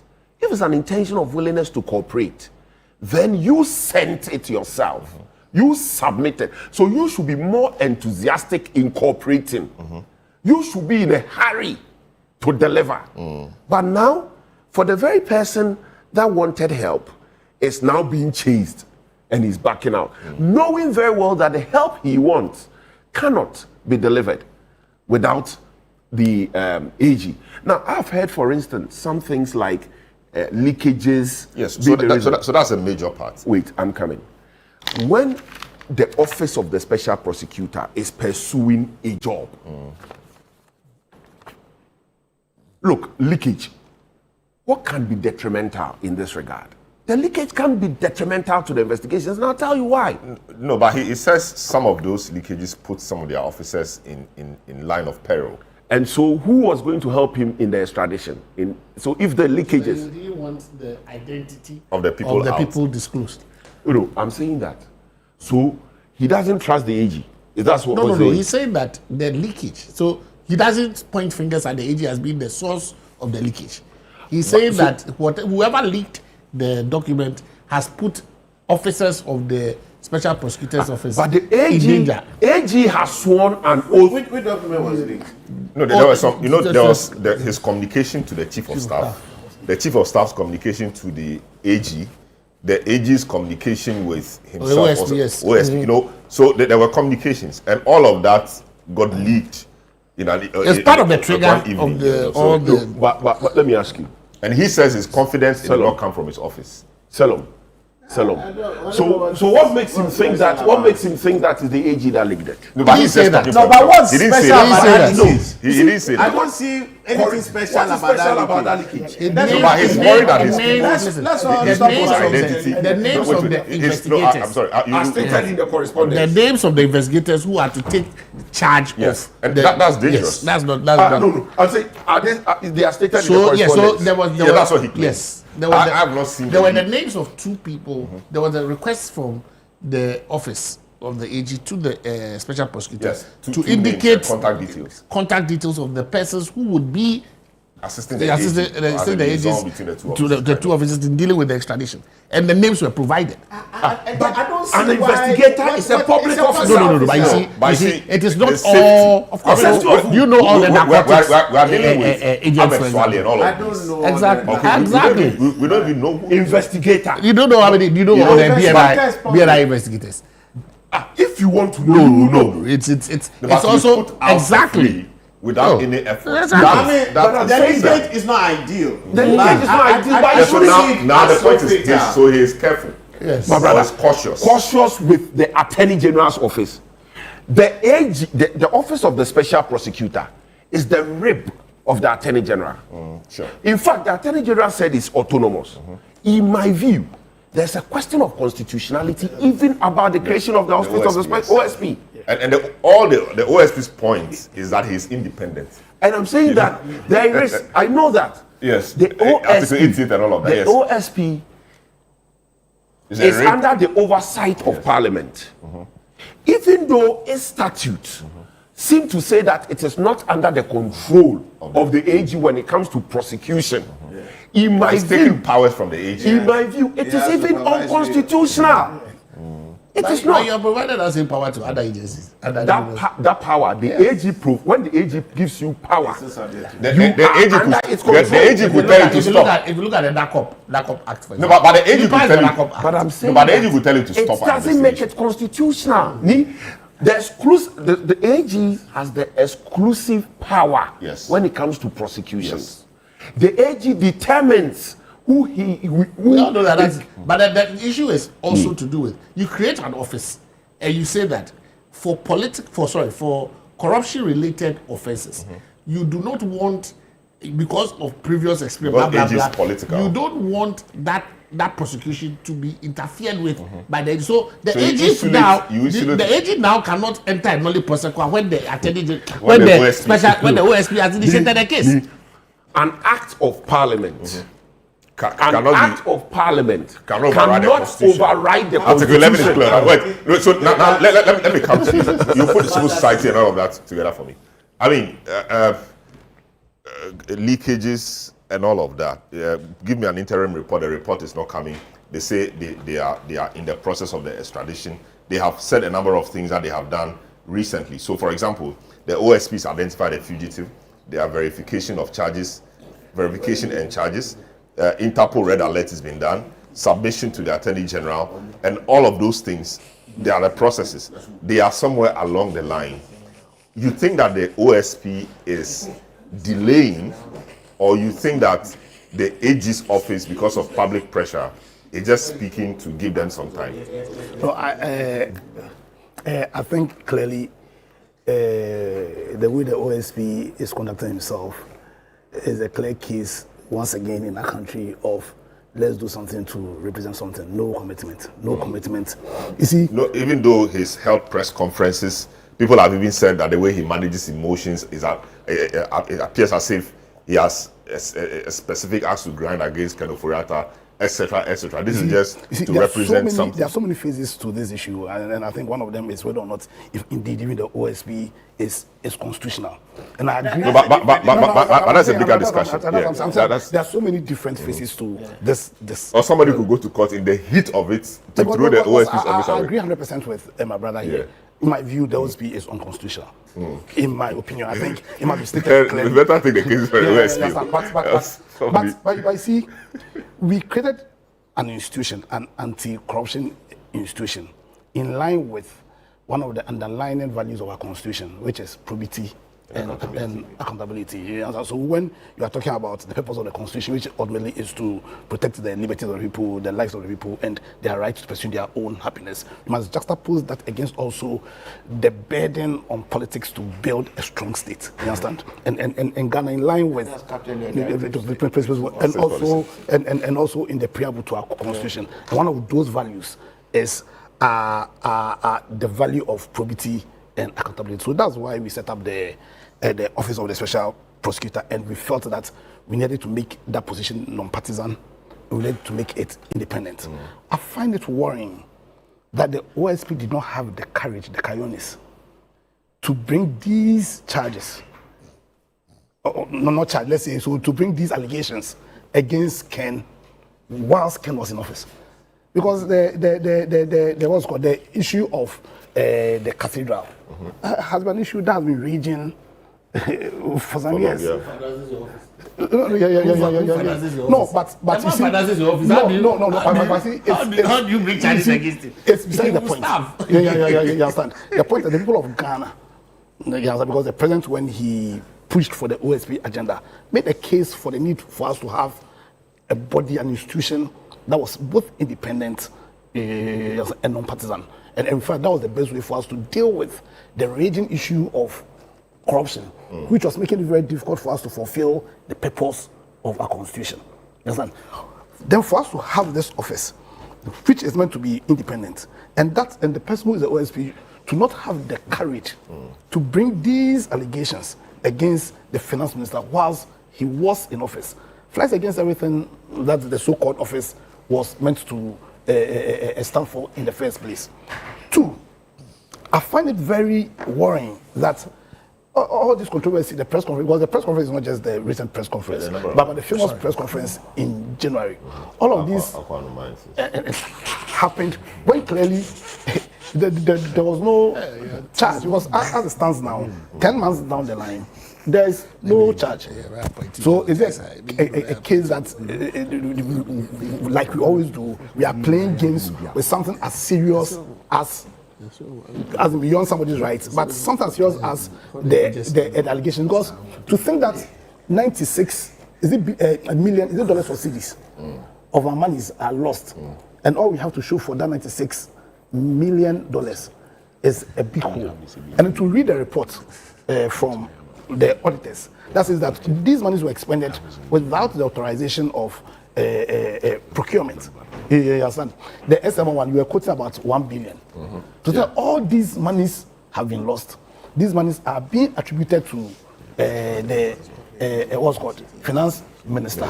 The OSP was unable to initiate any action whilst Ken was in office.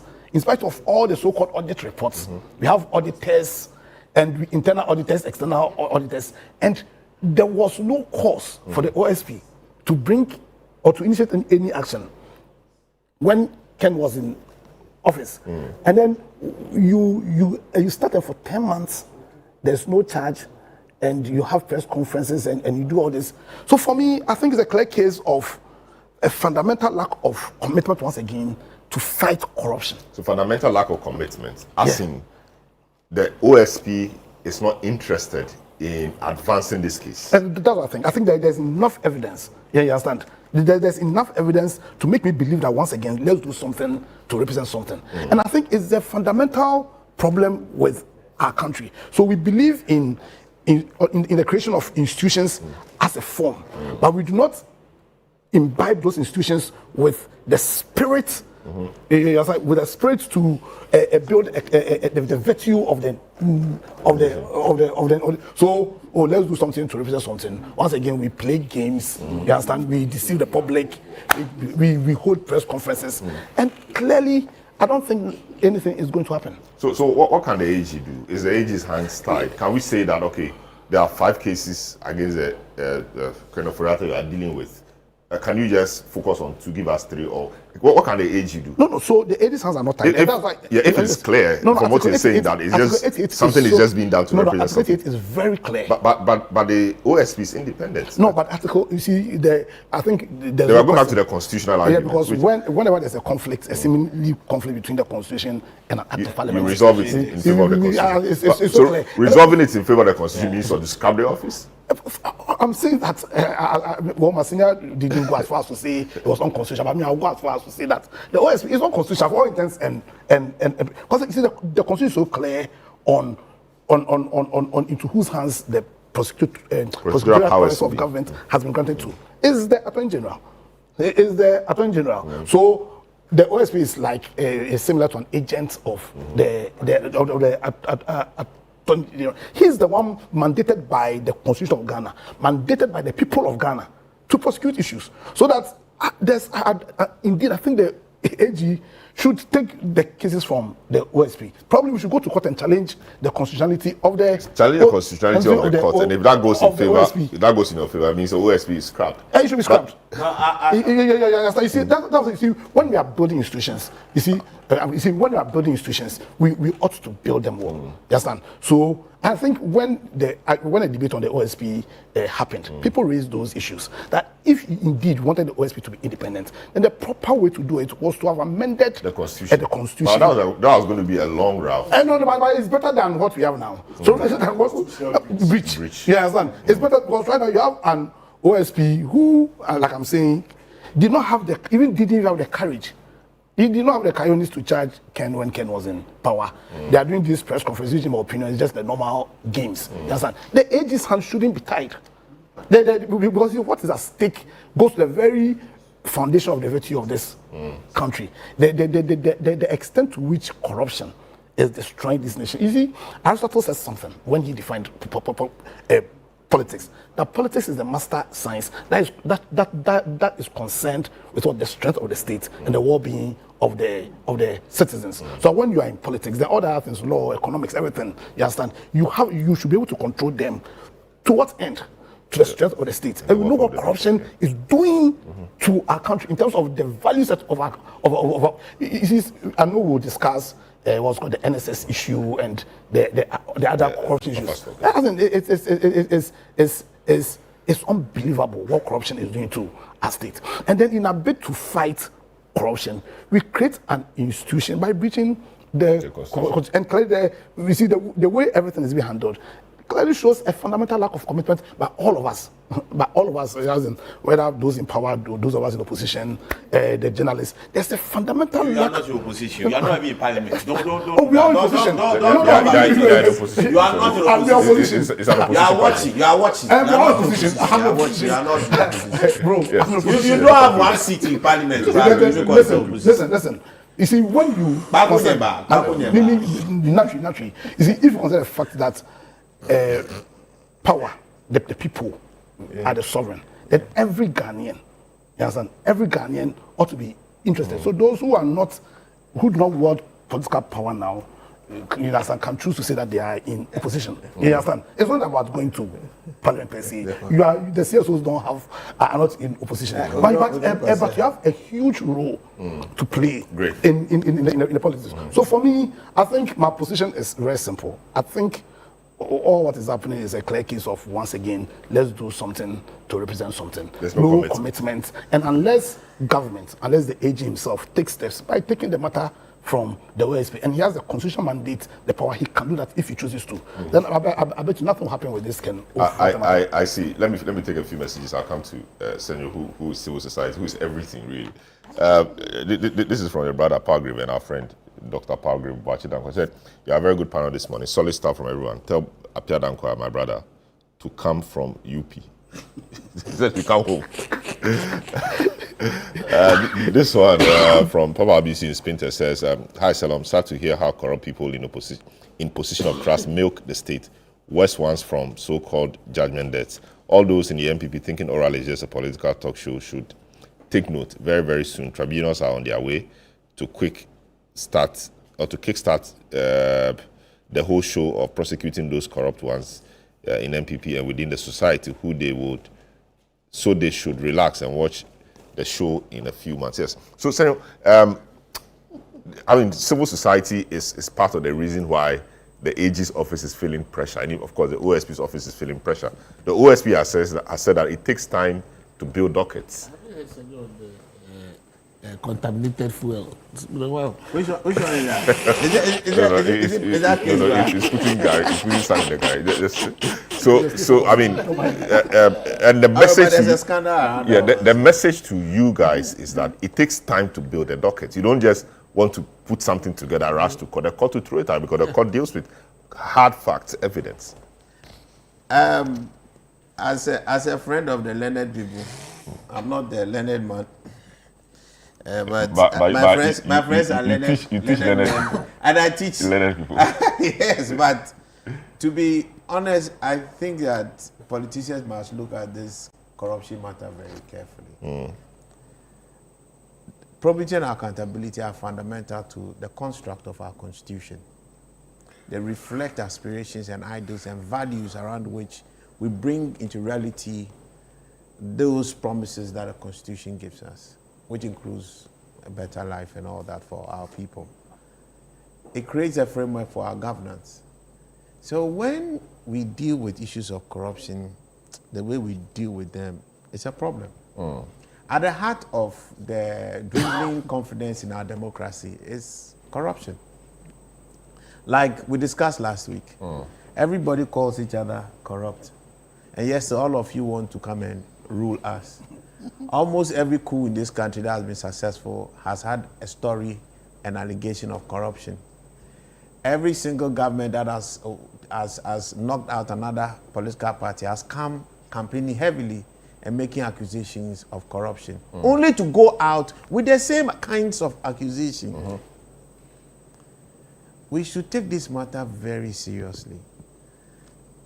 You and I, for those of us sitting on this table, we know what a curfew looks like.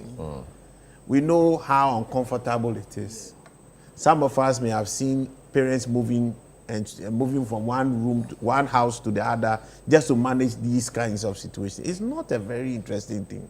But the youth today are beginning to believe that seems like the right way to go.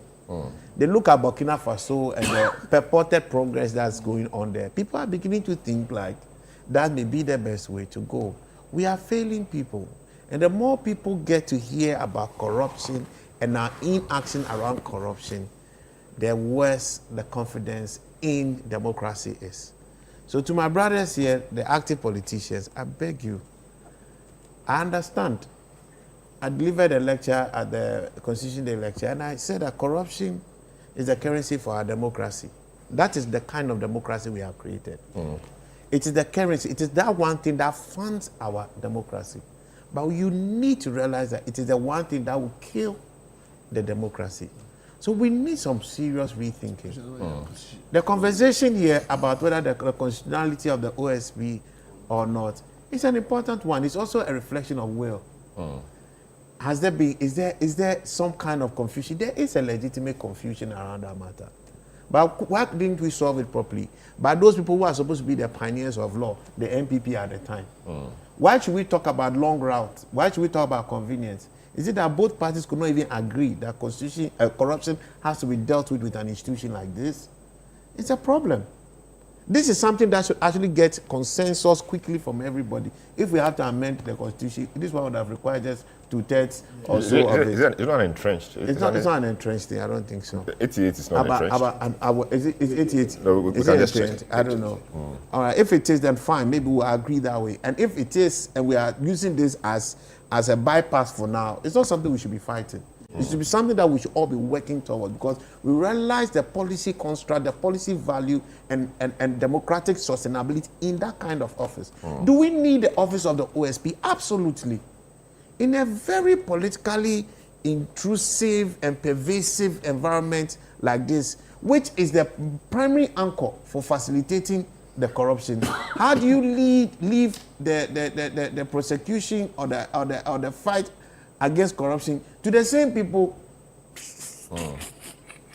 I don't understand. The OSP is even the special prosecutor is appointed by the president. By the president. Exactly. I agree. He goes for vetting. So the same procedure. And so the thinking that you are appointing an OSP, a special prosecutor who is more independent than the Attorney General, is even defeated by that. I don't So agree even the case of the Chief Justice, somebody has to appoint somebody. But the Chief Justice or the Chief Justice will say it's independent. In respect of the Chief Justice, I understand that. Why there's no? I was on the floor. He cut it. So there's no letting. I was on the floor. Don't come cry. You go ahead. Right. While there is red in orange, orange is not red. Orange is not red. You understand? So I agree with him. We want to go to green, but in orange there's red. We are moving from red. So where we are is better than the other one. So it's not a debate. That's something we all agree on. You give the man the independence, the person can turn against you. But you need to resource them. So we need to re-look at that office. On this particular case, so I mean, substantively on that office is a very important office. And it has to be properly resourced. I've had my own positions on how we should be appointing such officers. I don't think the president should be left to do that on his own. I think that Parliament should have a two-thirds influence over those decisions. And it should not just bring one person, it should bring a number of people. There should be a proper debate. There should be a proper public interview like you have in the Kenyan Chief Justice system. And then we all see. Then we know who we are bringing. And when you appoint somebody, both the opposition and the ruling government will relatively have an interest in that person. And the person will be freely independent. You want to remove them, you go through a very thorough process. That also requires the same level of influence. You know, so I think that there's a way around that. But it needs a proper constitutional review. Now, on the substantive matter of this particular Oforiatta, the government, the OSP must realize that Ghanaians are wild and angry. And whatever Oforiatta did to personify a lot of the Ghanaian pain, it is his problem. But that is the reality of the time. From the DDEP and all that, the way he went around exercising his power and influence, people are really upset. People are angry. People expect that if he is legitimately culpable in a matter, that he be properly dealt with that person. His day in court should come. What I don't understand this table, and my brothers and the lawyers have still not explained to me why. Why is the case not able to proceed with or without Oforiatta in Ghana? What are the charges? After all this while, we still don't know the charges. I think that the OSP, and I appreciate the work he's doing. Kisi is a hardworking guy. I've known Kisi in school.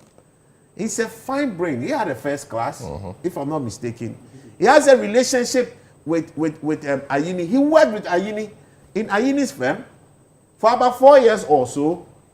All right? These are not people who are strangers to each other. So there's a great basis for proper cooperation. Personally, there's a relationship that exists. So when they do this, which should be advantageous to the cause. So when they do what they are doing, to be honest, the two of them are brothers. You are not helping us. People start feeling as if you guys are deliberately playing some totals. It's not totals. Can Oforiatta matter? It's a serious matter. From the SML to the ECD, the power sector matter, to the ambulance, to the cathedral matter. I beg you, Ghanaians need to see action. It's not that we should just see people moving around, but we need honest engagement. So when the OSP has come and he's done a press conference and everybody thinks that everything is supposed to happen, then suddenly we are hearing 10 months down the line that docket is not ready. You are not helping us. So the communication should be very clear. Where we are, what we are doing, the progress we are going to make, and how much time it will take. But I believe that while we are discussing extradition, this extradition for me is neither here nor there. We accused Sedina, and we took her through the process. But she was in court. She was in court. Please. No, she was in court. I want to be. I want us to. Look, I need you people to tell us on this table. You people are the one who went to the school. Are you saying that without Oforiatta's presence here, the Constitution, which I read, will not allow you to try him in absentia? It will allow you. What are we talking about? Put your docket together, deal with the matter. Whether the man wants to come or not, if I am him, I will not want to come. If I feel that I will be, I don't have a case. If you know you have a case, Mr. Kenoforiata, you quote Bible more than everybody in this country. Quote Bible to yourself, have faith and come in and defend yourself and clean your name. But if you are doing this, it is evident that you yourself, you know. No, he said it's not well. My brother, who is not well? Your eyes, you are wearing special. Are you well? No, who is not well in Ghana? Who is well in Ghana? No, if your pocket is not well, we are not well. If he cannot bring himself down. Please, he knows Kenoforiata is working. He's not bedridden. If he wants to come, he will come. If his money was here and then it was his government, do you think he won't come?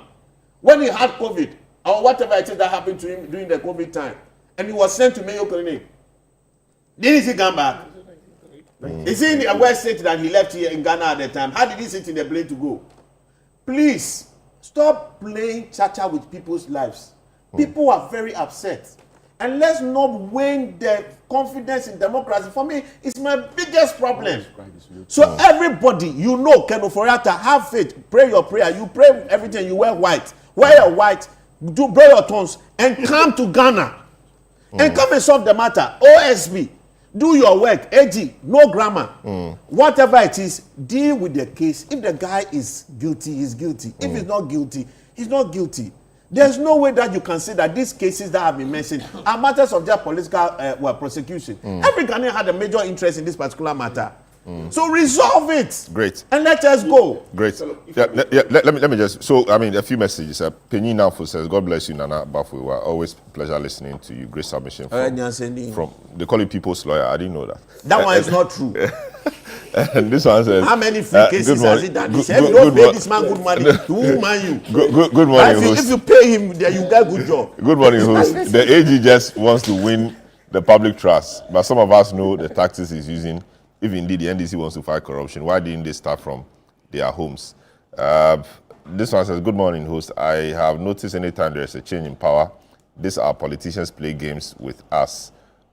We know all their tactics. God alone can help us. Now, let me come to you, Deepak. Okay, so there's 19-3. 19-3. Okay. Yes. Who says that? 19-3. Which says the trial of a person charged with a criminal offense shall take place in his presence unless he refuses to appear before the court for the trial to be conducted in his presence after he has been duly notified of the trial. And when you check the Criminal Procedure Act, Criminal Offences Procedure Act, it tells you the procedure for notifying such a person. And so once that is satisfied, you have satisfied the constitutional requirement. And that is why I've always taken the position that it was pure drama which the OSP was undertaking. But wait, if I may, let me finish. My brother, you see, there's a proverb in Chi which says, Atekro enkwanwai. So when you are gambling and you are left with your last shilling, very respectfully, it will be absurd for you to gamble with it. In fact, it will be great risk, right? Imprudent risk. And so for a country like Ghana, that has very scanty resources, you need to be careful the way and manner you apply those resources. I agree. We need an office that will be independent in the fight against corruption. The question is, are there not enough of such officers that we could have by an act or by way of an amendment, please allow me, made independent. Wait, I'm coming, my brother. Wait. The fact that it is our creation doesn't mean that our creation means the MPP. Yes, it's our creation, but I've taken a position from day one. From day one, everybody knows my position. When MPP was in power, I had that position. My brother, I am not one of those who, very respectfully, I respect the position of a party. But it doesn't mean I shouldn't have an independence of thought. And I'll do so with humility and respect to authority. You see, my brother, you have the Commission for Human Rights and Administrative Justice, and a constitutional body that has a history of going after people in power. During the days of President Rawlings, they were doing it. the days when they made adverse findings against PV Obey and co. Rawlings, in all honesty, has been a better Democrat than all the other Democrats. Wait, my brother, wait. I'm being honest with you. Wait, He allowed that Madam, office. what you are talking? No, let's What you are talking? Especially Nanado. Thank you. I disagree with you. But let's stay on track. So Shraj, my brother, all we needed to do, right, was, you know, apart from the constitutional provision on Shraj, the details of Shraj's operation is in statute. And so we could have given that power to Shraj in the statute, if we're minded to. We have the Financial Intelligence Center. Wait, my brother. Wait, I am coming. No, he's saying that we can fortify. We could fortify it. Allow me. Allow me. My brother, you have Yoko. You have Yoko. You have all these. Yoko is also an office, the creation of parliament, just like the office of the special prosecutor, right? And so you could have done that with Yoko, okay? Not to create a new one. Not to create a new one. But the independence of it, that But the Attorney General or the executive has no hand in it. But you see, you were created by parliament. Yoko was also created by parliament. The independence is a parliamentary provision. It's in there. You understand? No, what he's not bad for his essays. No, on the Shraj bit, I can understand that. He's saying that any of these institutions could be given those powers. Those powers. And then the independence we want. No, the independence. You see, Yoko would not have enjoyed that independence No. because Yoko also takes power from the 88. No. Why? If you also if you made it independent by the law, that would be it. No, but you see, Salom. Oh no, please allow me to finish. Yes. So hold your horses. I can give you a pen and paper. Doing this. You see, Bafa is doing this because he doesn't want us to discuss the NSS and no. Bafa stuff. We did not come here to discuss the legitimacy of the constitutional legitimacy of the OSP. Yes, go ahead. We will not allow it. Yes. Let it be known on this table. We'll take some time to discuss. No, they are dealing with your mind. Let it be known They are dealing with it. that I'm a student of accountability. I'm a tax-paying Ghanaian. No, it's not in doubt. And I think that everybody who holds public office must be accountable. Great. But we must demand that within the confines of the law. That is my position. No, look, Salom, when you are creating an office that bequeaths to the holder the power to prosecute, the power to investigate, the power to arrest, that has constitutional connotation, and you don't do that easily. You have to be careful how you are doing it, because if you are not careful, somebody may abuse it without proper checks, and that is what we are seeing. That is what we are seeing. If you are not careful, the person will use the office to work for himself. Look. No, what are you suggesting? I'm not suggesting. Not in specific reference. Look, when Mr. Martin Amidu occupied that office, he did only one prosecution. He went after the current majority leader, Mama Ayariga. How successful was he? He wasn't successful. And that is all he did, because Mama Ayariga, Honorable Mama Ayariga, was alleged to have taken advantage of the car loan given to him by Parliament. Really speaking, of all things. You understand? And so if you are not careful, holders of that office will abuse the power you have given them for their personal interest or things that do not serve the overriding interest of the country. And that is why creation of that office should not be done easily. That is why in other countries, special prosecutor is a special assignment with timelines. When it is done, you are done. But in the fight against corruption, you need an institution with substantive experience, substantive history, substantive independence, right? Which has that respect, doesn't wrap itself around one individual, which is what we have done with the Office of the Special Prosecutor. And so far, the results is there for us to see. Do you know the danger? The danger is that he has security of office for 7 years. And so even if he doesn't do anything, and assuming he even works for himself, he goes away with the benefit within the 7 years. What do you do to him? No, but are you saying that we cannot trigger 146? You can remove it. No, can we not trigger, constitutional provisions to get him removed? You see what I'm telling you? It's 11:45. That is speculation. I don't want to engage in speculation. No, but I'm saying that his office is reality. Yes, his office has conditions of service, pegged at that of the Court of Appeal, I think. The same will remove Charlotte Osei and he's talk removable. on. He is removable. But that's not the discussion. But to say that he cannot be touched, I'm saying that's for I'm not sure 7 years, yes, he has a tenure of office. Yes. You can remove him. Yes. But on a basis. On the basis. a specified basis. Exactly the case. But now, you don't have that basis. And so until you have that basis, if you are not careful, I said he's working for himself. I'm not saying he's working for himself. No, I'm saying he could be. He could, yes. So, Yes. but, yeah. So what was the way forward on this? The way forward, in my view, very respectfully, is to consolidate the existing agencies. So the constitutionality is still the way forward for you. Yes. The constitutionality. I don't think. All right. Great. All right. The constitutionality. Now let me come to Nipa. You catch me. The constitutionality matter must be addressed, and I think the politicians should. Okay. But the issue of corruption is serious, and because of the importance of it. Once we can all agree, if you have a problem, let's work with what we have. For now, let's achieve the results that we need. Let's make sure that people realize that you cannot just rip this country and walk away. You're not achieving the results. Let's start. I mean, the process is starting. Let's give the OSP the benefit of the doubt. Let's keep our tabs on him. Make sure that he expedites his action. You understand? But we shouldn't now make the personality of his office now become the issue about Ken Ofori-Atta. We're not really discussing Ken Ofori-Atta. We're discussing personality. To me, what's Ken Ofori-Atta matter we are talking about? But I'm saying that. So yes. Now let me come to you before I come to Nipa. Will you Ken say Ofori-Atta, wherever he is, please come, pray hard and come. He will come. And wear white. He will come. Oh, wow. I'm saying that. Are you saying that the office of the special prosecutor, even though you have, difficulty with the office itself in terms of its setting up, etc., are you saying that it hasn't achieved anything in the past few years it's been set up? So there is a factual issue. How many?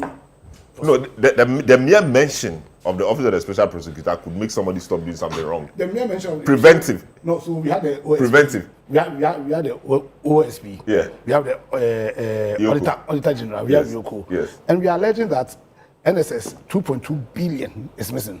They were there and we dug a hole, $96 million.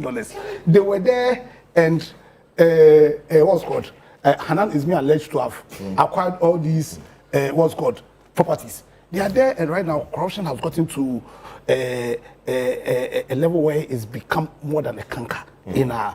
So and you see, and by I think people are saying they are enjoying your show, pal. You see, and Senor is making your show. And you see, when it comes to the whether or not the OSP is successful or not, I think it's a factual issue. It's not a matter of opinion. By now, we should be having a table. How many? Since the party scheme, and also what happened. Listen, I said it wasn't within his purview. So that was it wasn't his purview. My point is you have no, wait, relax. Nipa hasn't had the same. No, Nipa hasn't had the same. Wait.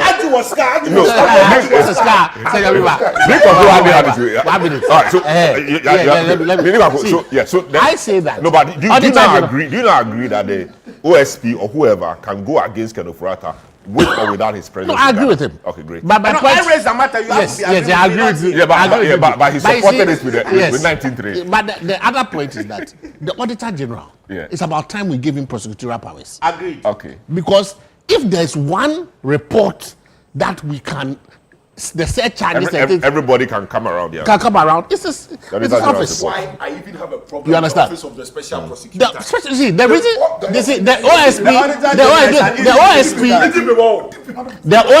OSP's office is a very relevant office because if for nothing at all, I think he should stop going after the low-hanging fruit, the teachers, whatever. That one there, I disagree with the payroll thing. The payroll,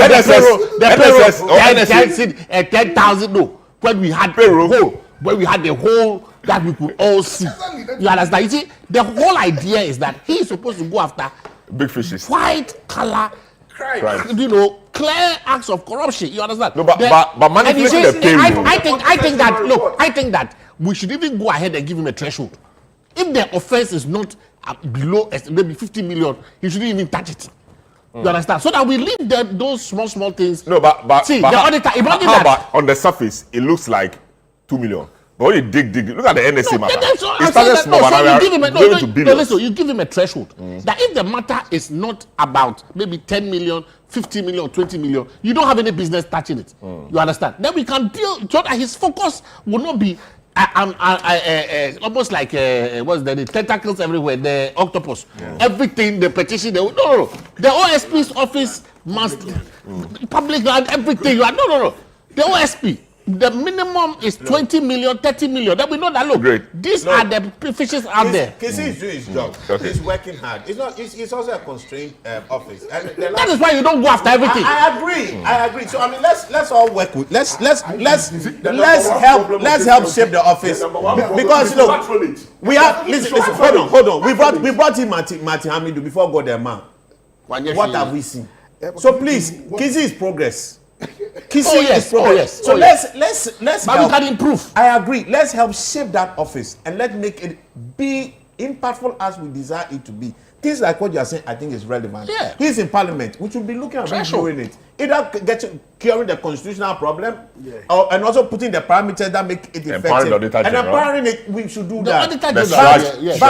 But I beg you, democracy is dying. Confidence in it is dying. The data is showing it, and corruption is a major contributor to it. So don't take it. That's why I said, Frata, I beg you, be fasting and prayer. One more Give us your Bible verse and wear your white and come and have faith. On that note, and come back. On that note, we'll move on. I had the services of my friend here. He's very good. On that note, I mean, we'll take a short break. When we return, we'll deal with the buffer stock matter. The AG raised as well, and he calls it the rumble in the jungle. We'll try and unpack that as well. This is a big issue on 97.3 City FM and on Channel 1 television. We'll be right back.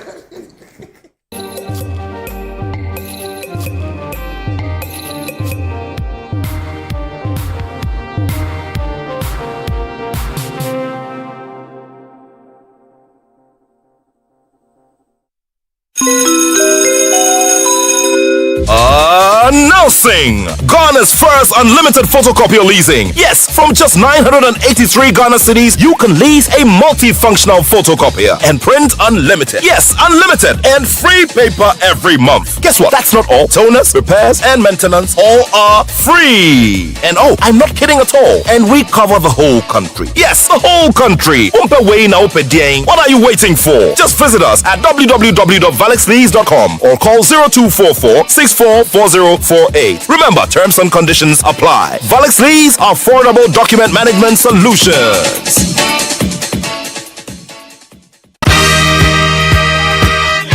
The alumni of Sweeter Secondary School, SWESCO, invites you to the annual All-Year Group Awards and Dinner Dance. Relive the memories, reconnect with friends. The Old Swesconians Annual Year Group Awards and Dinner Dance is here. Join us on November 1st at 5 p.m. at the beautiful Channel 1 TV Gardens in Tesano. For just 500 Ghana cedis per head, enjoy an evening of dinner, music, and nostalgia. Don't miss the reunion of the year. The Old Swesconians Annual All-Year Group Awards and Dinner Dance is on the 1st of November 2025 at 5 p.m. at the Channel 1 TV Gardens. Contact your year group or chapter president and get your tickets. Sempercum Optimus, always with the best.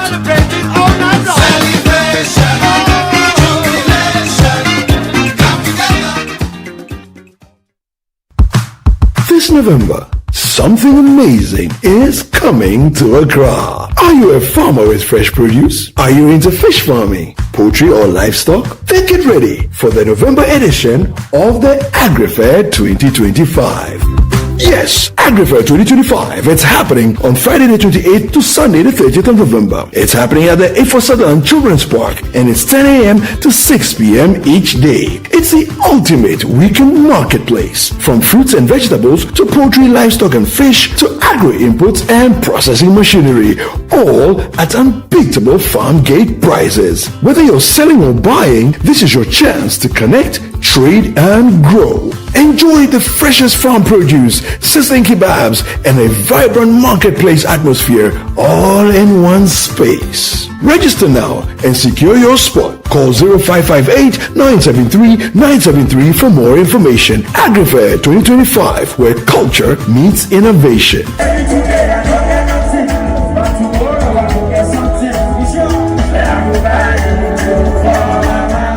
The AgriFair 2025 is powered by Channel 1 TV and 97.3 City FM.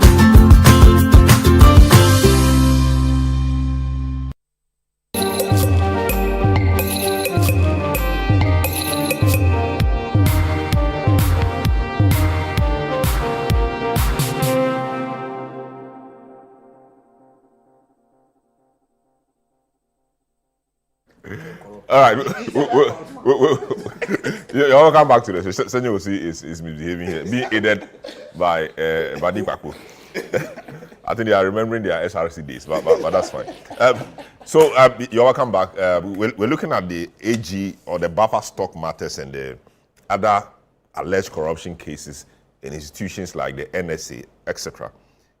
Billions of cedis going down the drain, and the Attorney General says he's intent on getting to the bottom of it. Charges have been filed, etc. Now, let's hear the Attorney General, Dr. Ayini. He has revealed new details of alleged financial misconduct involving former National Food and Buffer Stock Company CEO Abdul Wahab Hanan. Speaking at a government accountability series organized by the Presidency Communications, Dr. Ayini said investigations uncovered a money laundering scheme involving suspicious transfers of over 40.5 million cedis through Saltina Enterprise, a company linked to the former CEO. He noted that the funds were moved to various individuals and entities, raising serious concerns about financial impropriety, abuse of office, and efforts to conceal the proceeds of crime.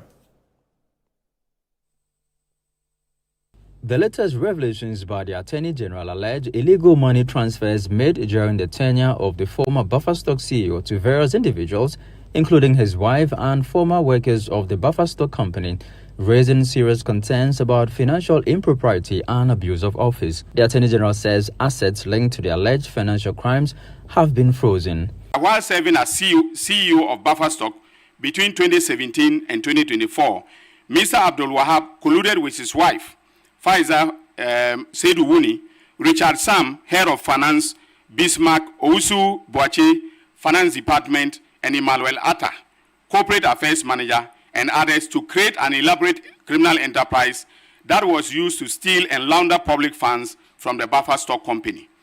Within the period between 2017 and 2024, Mr. Abdul Wahab, in concert with Richard Sam Asante and Bismarck Ousu Boache, orchestrated a transfer of 78,269,084 Ghana cedis and 4 pesos from the bank accounts of Buffer Stock Company to a private company linked to Hanan Abdul Wahab, his wife, and staff of Buffer Stock at Republic Bank and EcoBank. We have decided to charge Mr. Hanan Abdul Wahab and his wife, Faiza Seydou Wuni, with stealing, conspiracy to steal, causing financial loss to the state, using public office for profit, obtaining public property by false statements, and money laundering. The charges will be filed on Friday, and I have the charge sheet, the draft charge sheet, which I am reviewing here for everybody to see, so that nobody goes to say that I have indicted somebody and I don't have charges. I have my charges ready. The Attorney General says assets linked to the alleged financial crimes have been frozen. We have frozen all the assets of Hanan that I have listed, including a 10 million Ghana cedis fixed deposit account at Republic Bank, Labone branch. With expectations running high for prosecutions in the oral cases, the minister stressed the importance of allowing the judicial process to take its full course. Oral reports are still coming into my office. Now, those who are pushing me to go to court and who are saying that by now convictions should have been obtained, I know you are Ghanaians, you have legitimate expectations of your government officials, including the president and the Attorney General. But we need to do a good job. Not that I will rush to court defense lawyers will come and raise objections, throw my case out, and then the same Ghanaians who wanted me to go to court expeditiously will now turn around and say that Ayine is an incompetent attorney general. I was never an incompetent lawyer in private practice. I don't want to be an incompetent lawyer in public service. All right, you're welcome back. So that is Attorney General. He says he doesn't want to be an incompetent lawyer in public practice because he was not one in private practice. So he wants to do a good job. Senor, yes, so we'll deal with this. But the talk is that go to court. What the public trial and things not help. Hey, Jesus. Go to court. Why are you telling us all of this when you can just... Who is he representing? He's representing the people. So imagine you have a lawyer who is representing you before you go to court. You represent and let me talk. I said when you're a lawyer and if you are representing your client, do you brief your client? Oh, so he's briefing us. Do you brief your clients? I brief my clients. Who are his clients? His clients are the people. So who should he be accounting and talking to? I commend Dominic Ayine for this great thing he's done. He has expanded the boundaries of our democracy and the principles of accountability and transparency. He explains to us, the people, because we, the people, are the ones who empower his office. We did not have these things before. Those who are watching should stop criticizing and learn from the man. Please, you go to America. Just yesterday or 2 days ago, then they did the basketball and the Italian mafia thing. I was waiting. I wanted to understand the whole thing, and we were all being briefed. They say in court they will show this, so you know what they are going to do in court and what the issues are. And thankfully, he had a charge sheet. They had charged the people. So I realized that was a very important part of it. That's why I was waiting to hear Dominic, to see whether you're also coming to just spew rumors at this stage or you're spewing substance. He has charged the people. He's not talking in the air. First of all, he came and told us that we are going to investigate this issue because we have preliminary evidence to suggest that there's something proprietary in this place. That's what he started. He's gone round and taking his time.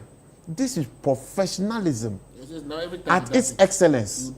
And people don't know. Dominic is a PhD. Do you see him going around calling himself Dr. this, Dr. that? He didn't take his PhD from anywhere. Go and see. Proper school. Stanford. Proper school. Dominic, we are champion.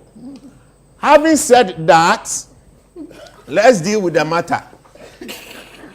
Yes. So the specific issues. So we have dealt with the matter about this thing. We have to understand that it's part.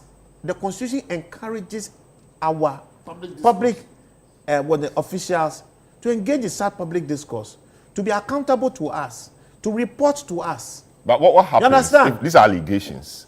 What happens? He says they are not all of allegations. No, they are allegations. He has it to is prove them a charge yes, that has been put in court. First of all, it is public information. Yeah, but I'm saying that the explanation and the commentary around yes. In the end, the person maybe comes up clean. So when it comes, that person... damage would have been done to the person. There's no damage here that's been done to you or not done to you. When they charge you for something, you already have some kind of damage to you, or you cure yourself. Yeah. So that one is a default problem. And that is how the courts are. That's why they give us, through natural justice, our chance for us to also be heard. So you two can come and do your press conference and then speak your matter. It's not a problem. You understand? But you don't also have to, because we are not your clients. But you just want us to hear you. It's okay. But the person who is representing us, who is Attorney General, must speak to us. He must speak to us. So what he's doing is correct. Having said, there was something that was going on even before the case. People start claiming and questioning, because this is a matter of unexplained wealth, in effect. Yes. And people are trying to question Dominic Ayine and that he's living in a mansion and that. Get your facts right. That man started living in that house, no be today. He built his life, no be today. Your OSP used to work in his firm. When you want to talk to people respectfully. Don't make unfair conjectures about people and their lifestyle. Dominic is somebody who is passionate about public service. And that's why you see him keep coming here. And I like the way he's being careful. He said he was not an irresponsible, an incompetent lawyer when he was in private practice. Yes. You know the number of major banks, locally and internationally, this man has been advising. Do you know how he's made his money?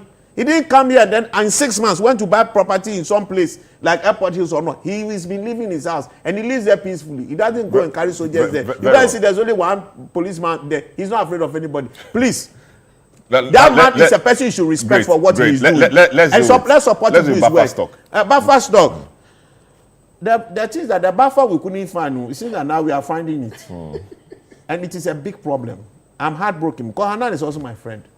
It's somebody I know. I mean, you know, so it's a very depressing thing. That is a place that should have been very impactful, and we've not really seen so much impact. Actually thinking that I was either constrained by a lot of budgets. He made a point that, I mean, Ayeni made a point that when our students were struggling to get food, we had that problem. We definitely had those problems. So it is a matter that must be looked at and dealt with properly. Because the cost of this kind of activity, if true, are millions of lives, not 2-3 lives, not just a few thousand, millions of lives. A lot of students have suffered because of this, if it is true. So the matter must be looked at. And I think that it is legitimate that we also give Hanan some window in our minds, hear his case, and see how that matter, pans out. But at the heart of it, denied the charges but you see, really. However the case, the issue of unexplained wealth has to be looked at seriously.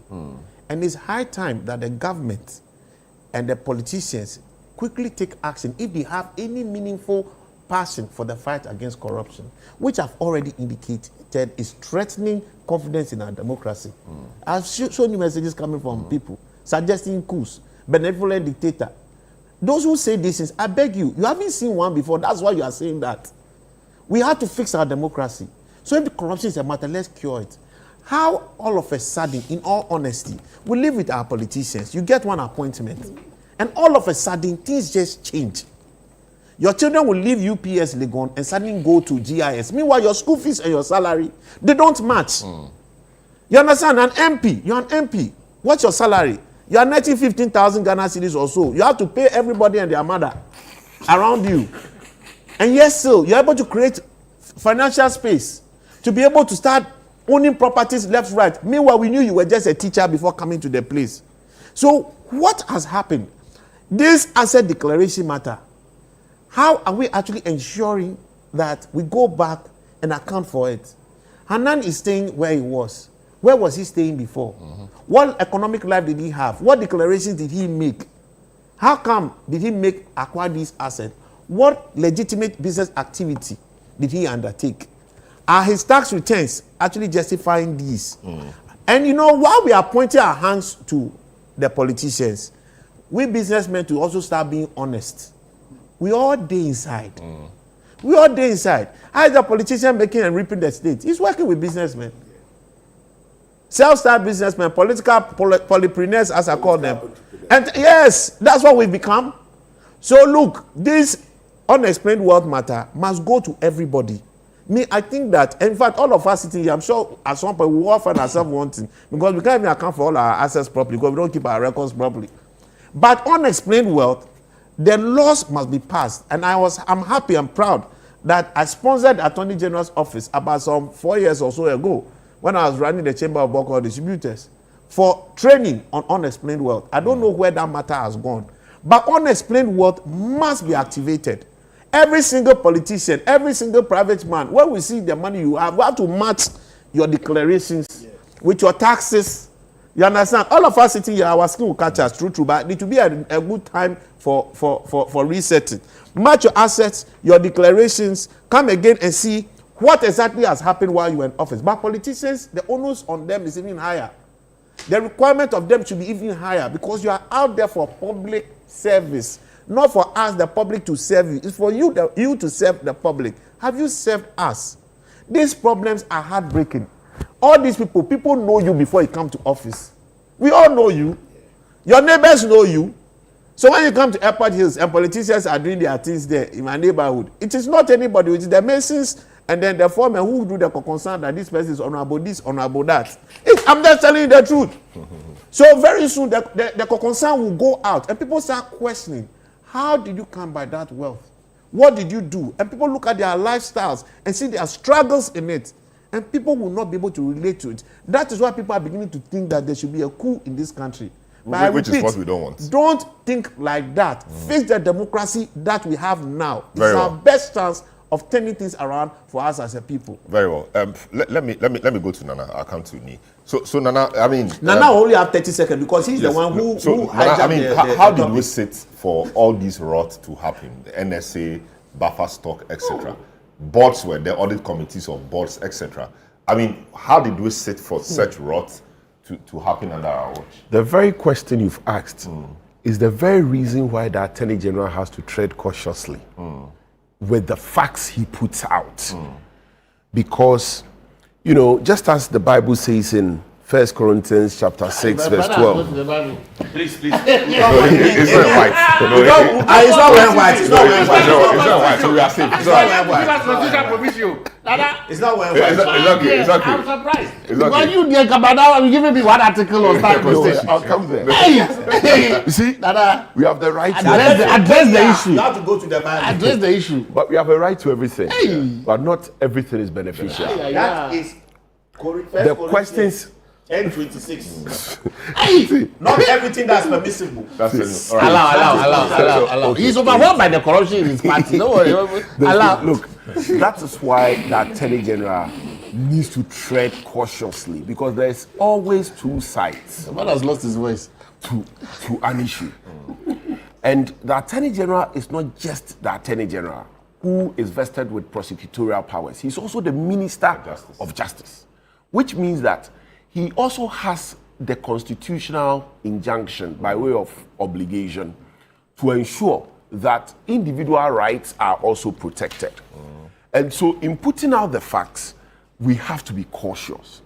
I believe that it would have been enough for the Attorney General to say that we are arraigning this person before court for the following charges. I don't give the reason. And then give the brief facts brief facts as contained on the charge sheet. That's what he did. Wait. I listened to the Attorney General. He did more than what you are suggesting.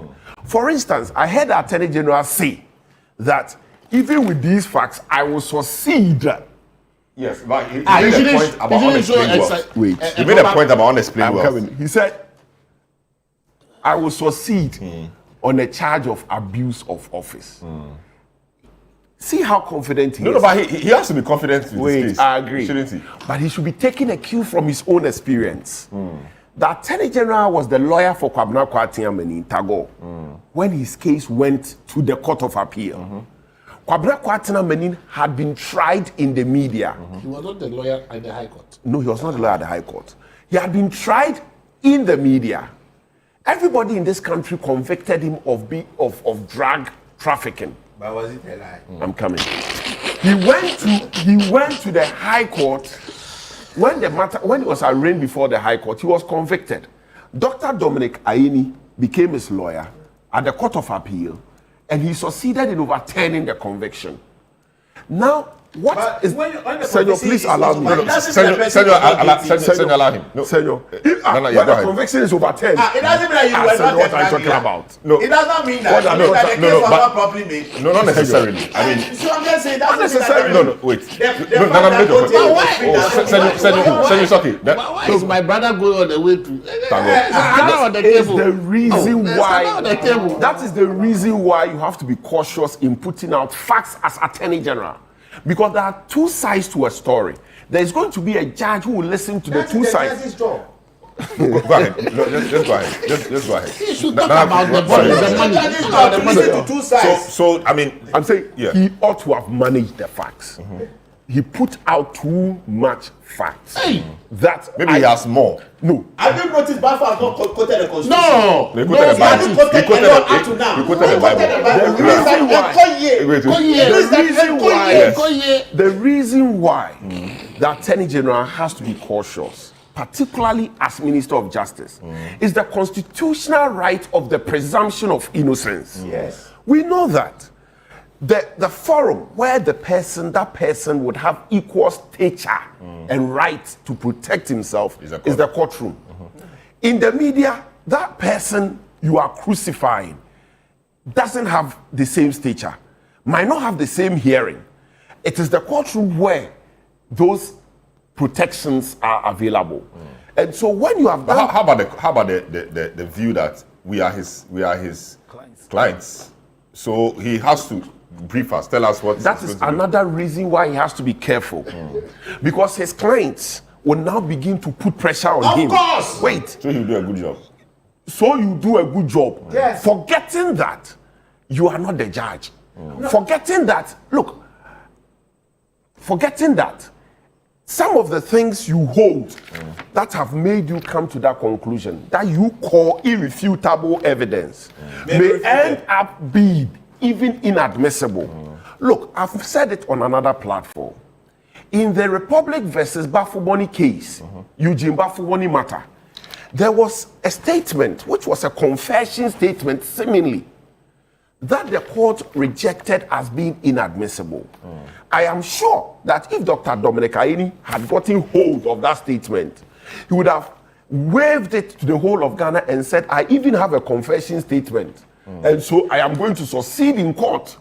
But when it went to court, the court said, this is inadmissible. So your point is that the AG should be cautious. It is because he is even speaking to the public that he has to be cautious. That is why he has taken his time before coming to talk to us. Great. Let me speak to Daniel Domelevo, who was part of the oral team and all of that. He joined us for just a few minutes. Okay, no, I hear he's not ready. When he's ready, we just take him for 3 minutes. Let me come to you before I go to the man in government. You see, are you in government? No, his party is in government. Yes, he's in government. No, his party is in government. He's in government.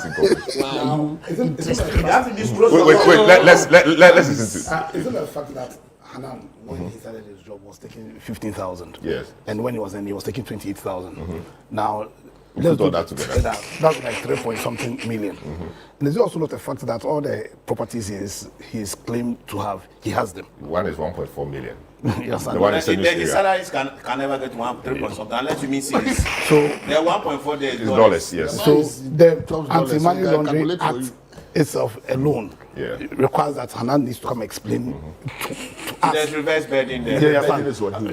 How he managed to acquire these properties. You see, we have a problem. I know my brother here has been saying, but it's real. No, but I mean, my concern is how did we sit? Because there are boards, there are all these committees of boards. Yeah.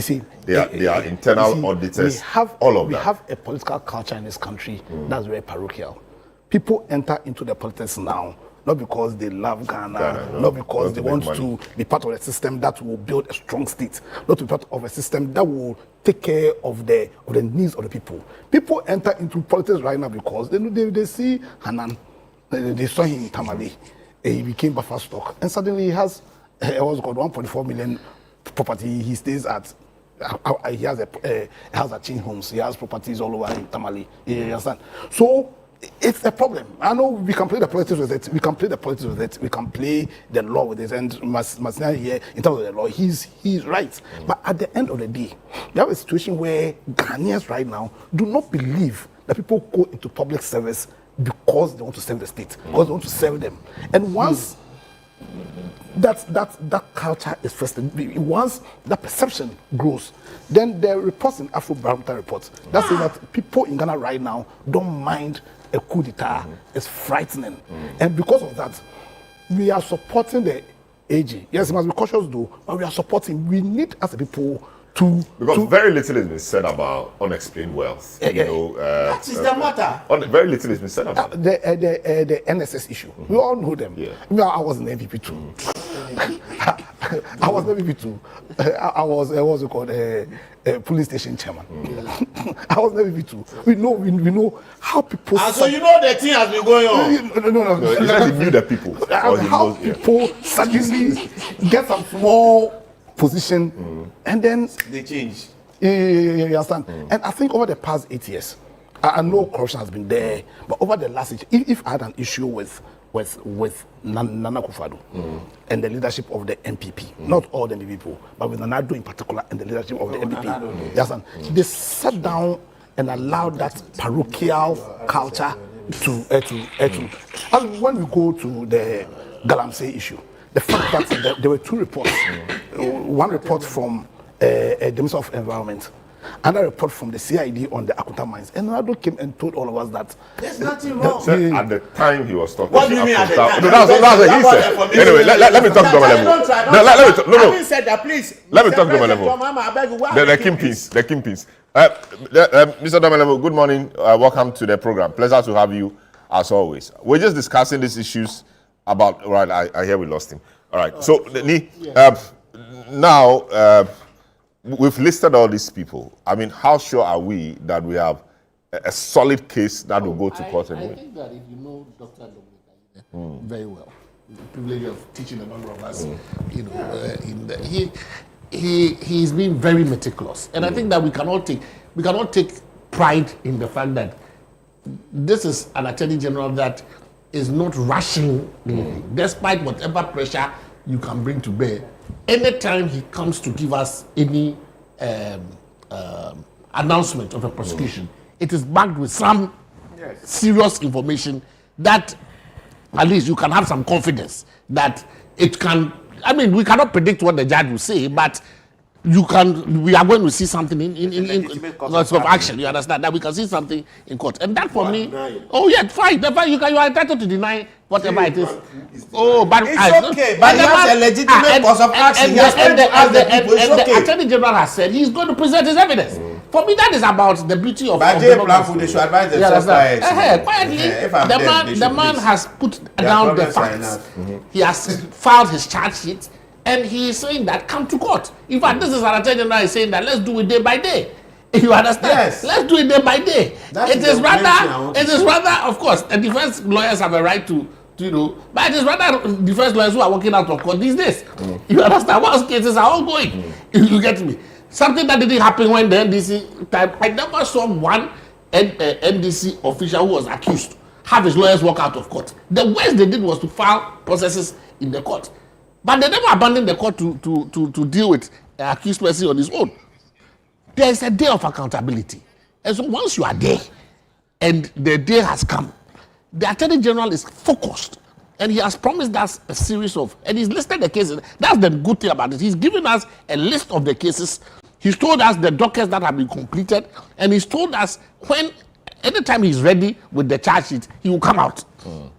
So you can track. So if after 2-3 months you don't hear for him, then you know that no, there's something wrong. So far he's going step by step. The case from the mathematical set case to the cathedral case, everything he's listed it. And so you are sure that by the time we are done, you will know.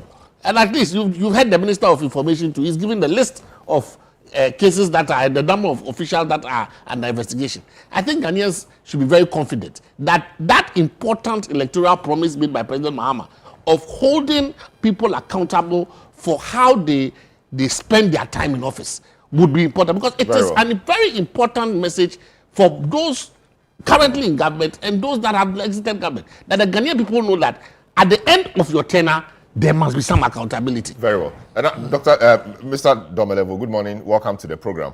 It's a pleasure to have you as always. I mean, in doing this discussion, one thing that comes clearly to me, perhaps, is the failure of internal auditors, the failure of the audit committee boards, etc. We're looking at the NSA, for example. Where were the auditors? Where was the board when all these monies were changing hands?